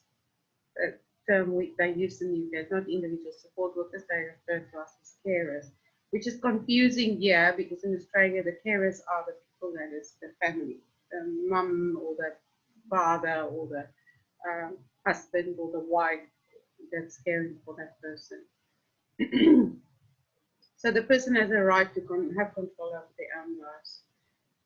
Chapter 3.2, facilitate person-centered options for action on relevant issues and discuss this with the family, with the person and the family, and with their carer and other relevant others, people that are still also part of their lives, like Dr. Archibald. She's Good Shepherd's doctor.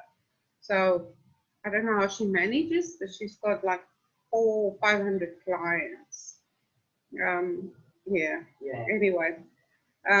For me, it's good for me because she's already said it. Like for me to just discuss my mum, I actually book in for her last appointment of that day, and that's the day I go with her. And we have a conversation. Or otherwise, she'll ring me. She's good. She's on the floor. She's there. She's involved, and she's involved with everything that happens there. There's something she does that I think, some other doctors would do better. But anyway, it's a personal opinion, No, she's not so keen on medication. Always, like especially pain medication, she always holds back a bit on that. We spoke about palliative care 2 weeks ago with one of my groups, and that's one of the issues we have with palliative care is that people don't get medication soon enough, to keep them comfortable. But she would be a relevant other in that scenario, that you'd include her in whatever you do, because she's part of the When that program. time with my mum to get her ears done, I could have waited for the base hospital and go on their waiting list. But I chose where I wanted to sleep. Because when I first came back, I'll be honest, when I first came back, my ex-sister was looking after my mum. But my mum was in the nursing home. She ran my mum, she was taking money off my mum and not paying my mum's bills. So we had to go through public trustees with the courts and everything, and we all got it. So now we decided public trustee has the money, and I do whatever I can, and the nursing home does their stuff. And at the stage, like my mum still is going to try again, because we've done this the way we've done it. But what I did was I rang public trustee and said, look, this is what's happening. My mum needs to get ears done. I don't really want to wait on the waiting list from my base hospital. Can you get us through the MARTA? And and they helped us. They even gave us less charges than that. And that's when we ended up finding that 170 school. One centimetre is your sure. How'd you get in there? They have little kids sticking things up their noses. And Yeah. Because as I never believed it, we come as come in the world as a baby and go out. I didn't believe that. Yeah, but we need to be careful to not be anxious. In saying that, Little yes, things, you understand that, Yeah. you understand that they lose ability to make some decisions for themselves, and they start doing silly I think stuff. she must have thought that was a cotton bud. Yeah. And see, because there's things now I have to take away. One was the straws, they got taken away straight away. Combs, your combs and your brushes, where you can pull them. My mum can do it. Yeah. So My that's dad all did the gets same. He taken popped away. his eardrum with something stuck in his ear. Anyway, so there was somebody used to, the old nurses used to say, you can't use your elbow to clean your ear with. Yeah. So so my mum has a lot of stuff taken away from her. Even like with flowers. I can't even want flowers because that's all that part of. So like I've learned. So she must have She has itchy very- ears inside ears. Because she wears hearing aids. Mm. And she's always breaking them.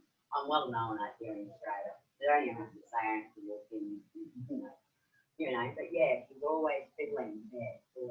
Yeah, it must be annoying to her that her ears. Yeah, But maybe then when she's she got a does- bit of an allergy in her ears. But then when she doesn't have a hearing aid, oh mate, it's a world war. Oh, the nurses are trouble. I'm in trouble. Everyone's in trouble when she doesn't have a hearing aid. It's really weird, but that's my mom. Yeah, she's got a sensitive, yeah.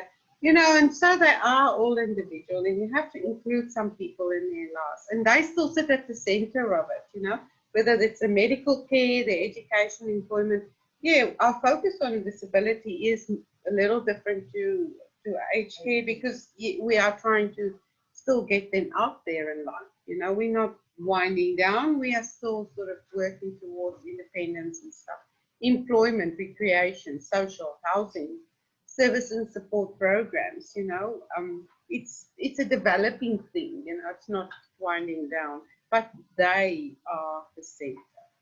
They are their choice, they what they want. Even with your mum, Good Shepherd is very focused on person-centered approach. They are now, you know, we've learned through the last few years, we've been really, really hammered on that, and we've done it really successfully in Whitehaven, and we have rubbed off on the rest of the areas by saying to them, you have to be more centered, you know, person-centered.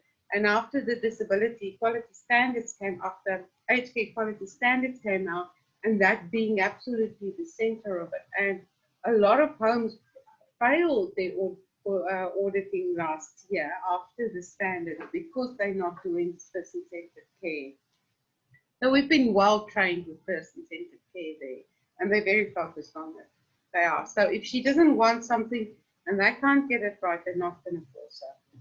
They're going to phone you and say, sorry, we can't get it right. It's going to go in a you know, whether it's a behavior a report they do or some sort of a report and just saying we couldn't do it, she didn't want, and that's it, you know.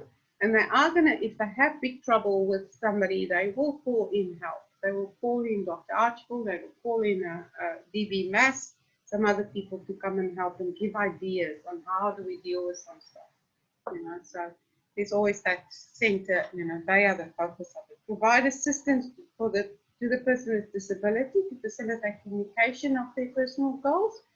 So giving them the opportunity to tell you what they want. I've been talking about the aged care standards. We're talking, and I'm going through the disability standards now. They're very similar to the aged care standards. They're under review this year. It was meant to come out on the 1st of July. It did not come out, so we're still talking about the old standards. This will probably change. I think it's coming out in the end of the year now, the new standards, because those are all new standards, and there's only 9 of them now, where I think, yeah, with the disability standards, there's 12. They're very similar, though, very similar to, you know, the only things that have changed dramatically with the aged care standards is that we don't call them clients anymore, we call them customers or consumers. So it's kind of the focus in that, you know, we say the customer is always right. Yeah. That's to try to get to that focus that it's this person-centered care, you know. So that's the standards, and the standards are our support network in keeping companies' doors open. So if people fail 2 standards, they fail their audit. If they fail their audit, then they can't carry on with care from that company. The company will have to close their doors. If it's an aged care facility, they'll get notice. They'll get time to fix it. If they don't fix it and the auditors come again, they will actually close the doors. So these standards are standard 1, a fair go for everyone. Standard 2, getting help that is right for you. We've spoken about all the goals, keeping their plans up to date. Standard 3 is having your say. Similar to the aged care standards, having feedback, telling people what you want. Standard 4, respect privacy and dignity. That is in whether it's their paperwork, you treat with privacy, whether it's their name when you go out into the community and you talk about your clients, not mentioning their names. I tell you stories of many people, but I never say their name. So protecting their privacy. I've worked in 4 care homes in 5 different countries in 3 different continents, so I can mix up the story so you won't recognize your mom if I am talking about her. So, you know, I do try to cover up a bit, you know. never mentioned their name, she just said, "Be kind." Yeah, the client, the customer now. So privacy, taking part in the community, doing things like your sister got her to do the flower beds, do some stuff, you know, support them in that. Being important in the community, being an active citizen. It is so easy in Australia to get involved in politics. I'm just so amazed. It's so fantastic. I've just met this MP and I'm meeting with her again, and I'm actually really excited about the fact that I have a voice. You know, it's really amazing. It's really easy. And if you have a disabled client, you could get them to get involved in politics. Get one of these MPs off their butts and get them to change some policies. They just change some policies. Labour's just push some policies at the last minute through the cabinet about disability and about people's rights, and we have to stand up. We have to protect our rights. And if we don't stand up, then these things are going to disappear without us knowing about it. So get your disabled people to be involved. Be part of junior councillors. Be part of being out there in the community. Being role models, you know. Standard 7, get something done about a complaint. Disputes. Each recipient is encouraged to raise and respond without fear to retribution and complaints or disputes they may have regarding the service provider. If there's a problem, challenge your care providers. You know, they make a lot of money from these people. They shouldn't be putting the money in their pockets. They should put it back in the community. The problem also is in Africa, in the Philippines, in the UK, there's no social service the way it is in Australia. Australia's got the best social service in the world, you know, where you get money from Centrelink and stuff. There's no medical aid in America, being a first world country. They have all got private medical aid. They don't have a government medical aid. There's some instances where they have some sort of a care, but generally there's no medical aid. These things, all these social money and all this from Centrelink, from Medicare, all these things are privileges. We can lose it. Somebody else can come in power. Labour can come in power next time around and cancel a lot of the NDIS funding like that. So it is a privilege. We need to be treating it as a privilege, not abuse it. And some people do abuse it. And then the government's going to come back and say, our money is getting abused. We withdraw support, you know? So we need to be respectful towards it. It's not our right, it's a privilege. All social care is a privilege, and we need to treat it as that, you know, and see it as a privilege. We can't demand it because we can lose it. In Africa, you don't work, you don't eat. I took care of my mom's aged care payment every month until she passed away 3 weeks ago. I paid her aged care money for her to be there. Now, she got tiny pension. She got 100 Australian dollars a month old age pension from the government, but there's no social pensions, or they don't take care of the age. They don't take care of disability. They don't die. They don't. No. You do it yourself. If yeah. Yeah. Yeah. No. Yeah. And the UK is also diminishing. There's still the NDI in NHS, the British medical system, like our Medicare.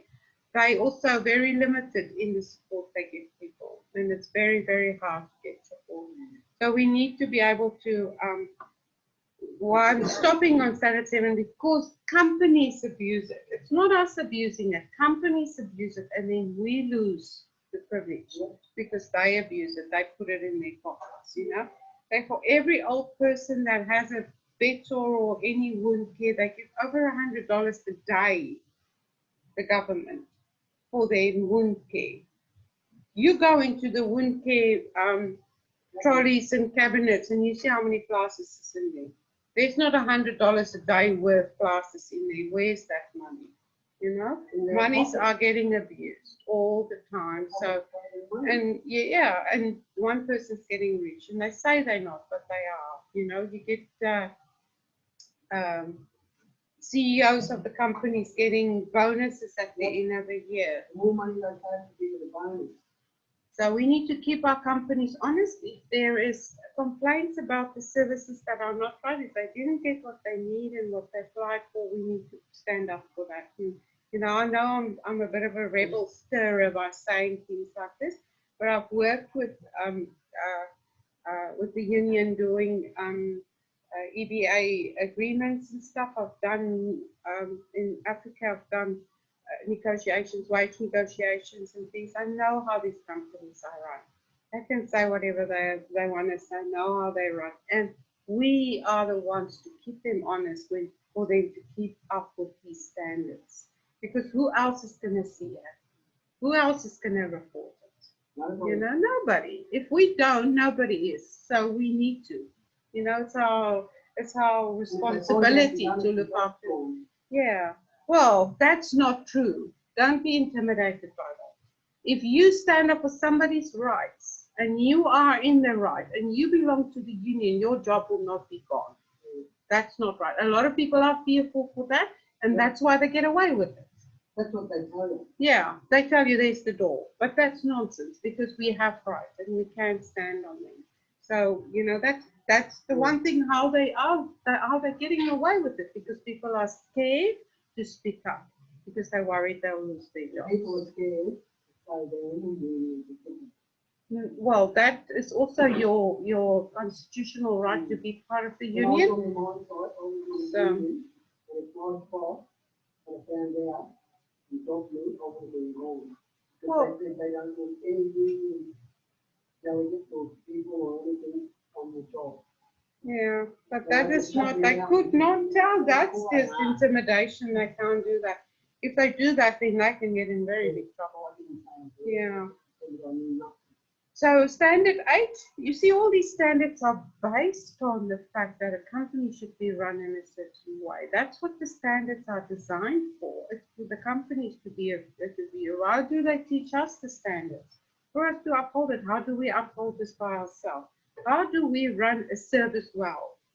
If the company is not bringing their side, that's why we have to give feedback. Should be well managed and well organized, especially in this time with COVID as well. We need the PPE we need. We need the gloves, we need the face masks. I did a shift at Good Shepherd last Sunday. I got one mask. I had to wear that mask the whole night. It's allowed only one mask. You talk about services, essential services. Why do companies limit things that are essential? To me, it is penny wise, pound foolish. Honestly, because you penny pinching here on giving somebody gloves. What happens? There's one box in the whole house, and there's not a box in every room. So what happens? I stick my pockets full of gloves, so that I have gloves in every room I go. What happens? Tonight I go home. I take that gloves out of my pocket and I throw it in a drawer in the house. I use it to pick up the dog food. I can't take it back. It's been in my dirty pocket. Yeah. So how's that pound wise if you didn't put a box of, if there was a box of gloves in everyone's room, I would have just taken gloves that I needed. That's like when you go to the they've got a special place to go and order your stuff for the day, like gloves and masks and all that sort of stuff. Once it's taken out, you can't take it back.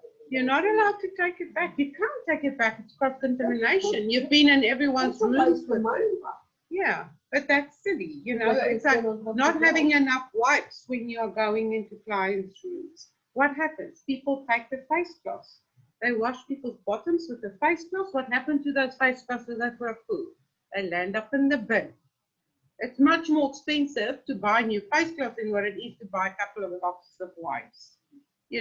So that's running the service well. And to me, that goes over my head why companies can't organize themselves or be properly prepared for this kind of thing where we are right up close and personal There's no social distancing in care. We can't have that. We write clothes, we roll people to our bodies, we whole thing while the partner is getting right in there. You know, yeah, they don't have, they come hug you, you know, how do you tell a Down syndrome person not to come and give you a big pat or hug and a kiss? There's no social distancing. The only protection we have is our PPE.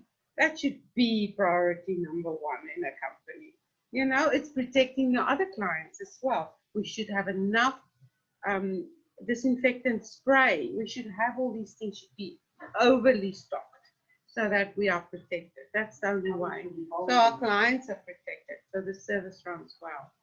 Standard 9, the right to fair wages and fair conditions. It's part of our rights, guys. Don't let them tell you otherwise. It's in the rights. I did not write this. I'm not stirring. I'm just presenting to you. You can't go unused to do a certain job. There's a certain level where they've got to stop going down. Yeah. So that's where our EBA agreements are in place. You know, we have agreements, we have protection. Standard 10, learning the rights and the skills for your job. You are here, the government's paying for your course to be here to learn the skills. Learn how to deal with situations. You're learning the skills. You need to have the opportunity to work out those skills that you have learned, you know. The same for a disabled person. They also have the right to learn new skills and learn, you know, and find jobs and be paid fairly as well. You know, sometimes they employ disabled people because they pay them less.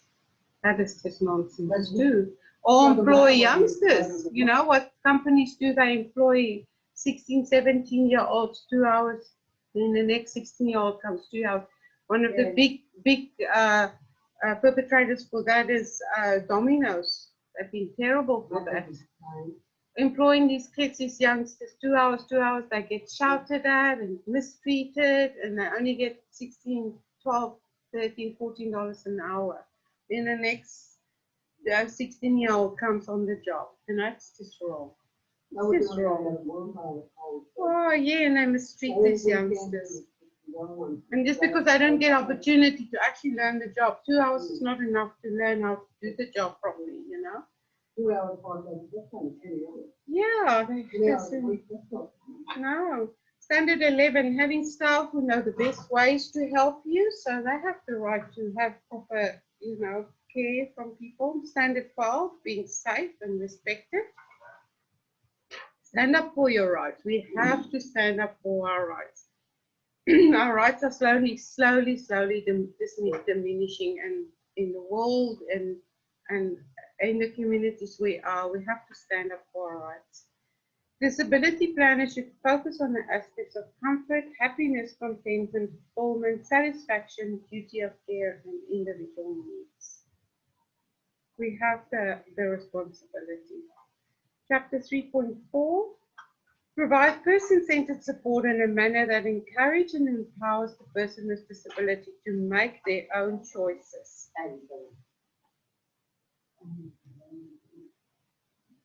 So this is the diagnosis is to aptitude, a complete intellectual assessment. So these different assessments that people with disability could go through to, you know, determine their needs or determine where they are at. Academical measures. So golden days they used to do IQ tests.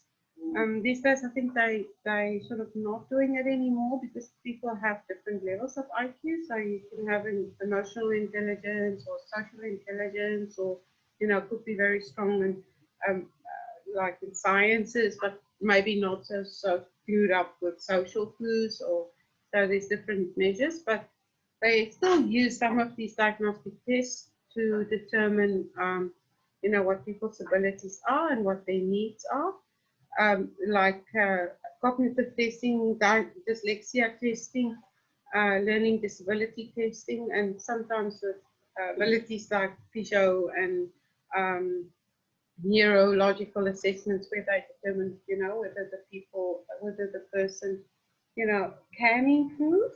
So, or whether, you know, what level of disability they have and what can be done, what exercises can they do to change it. Chapter 3.5, assist with strategies to ensure that the person is comfortable with any decisions that are being made on their behalf. So, you know, decisions for leisure and lifestyle, for education and employment, accommodation, access to services, health, money, legal. You know, those are the categories for the decisions they may make. We also include the friends and the partners, family members, volunteers in these decisions, support workers. I literally just touch on the headings of most of these chapters, and so there's a lot more following, you know, just can't go through it all. So you really need to go sit and read this book.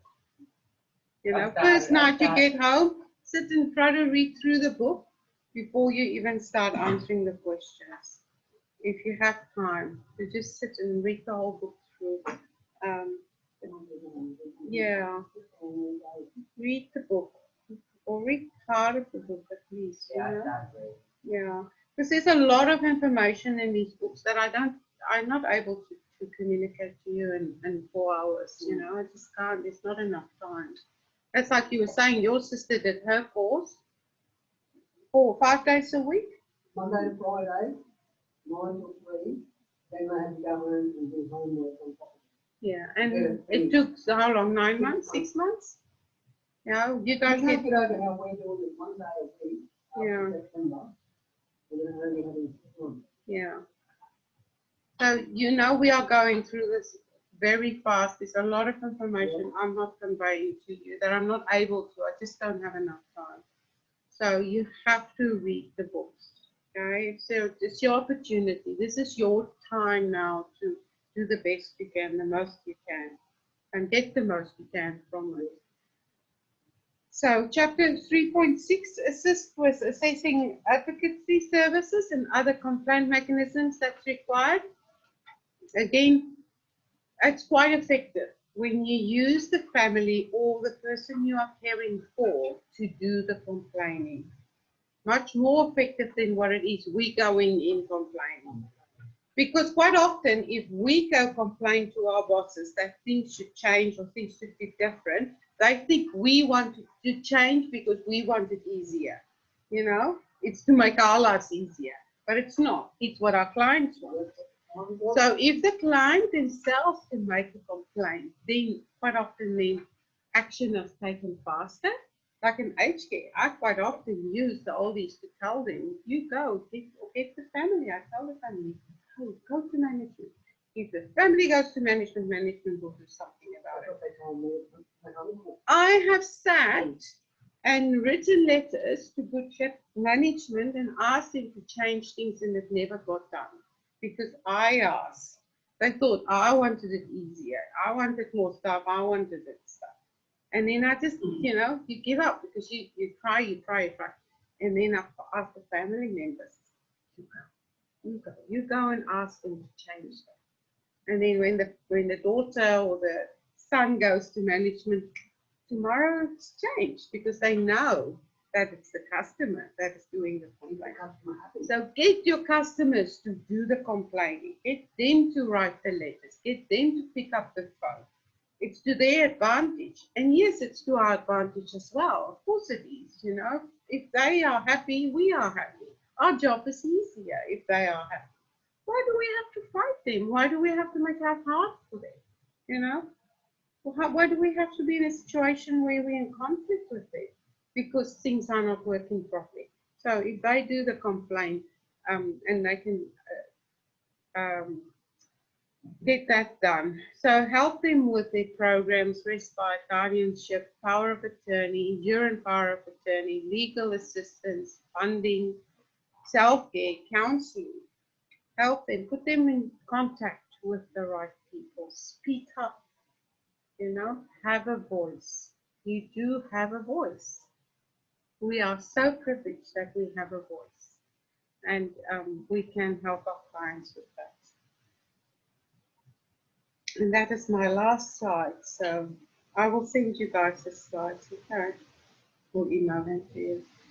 So, any questions? Yes, okay, we'll have a short break and then we'll do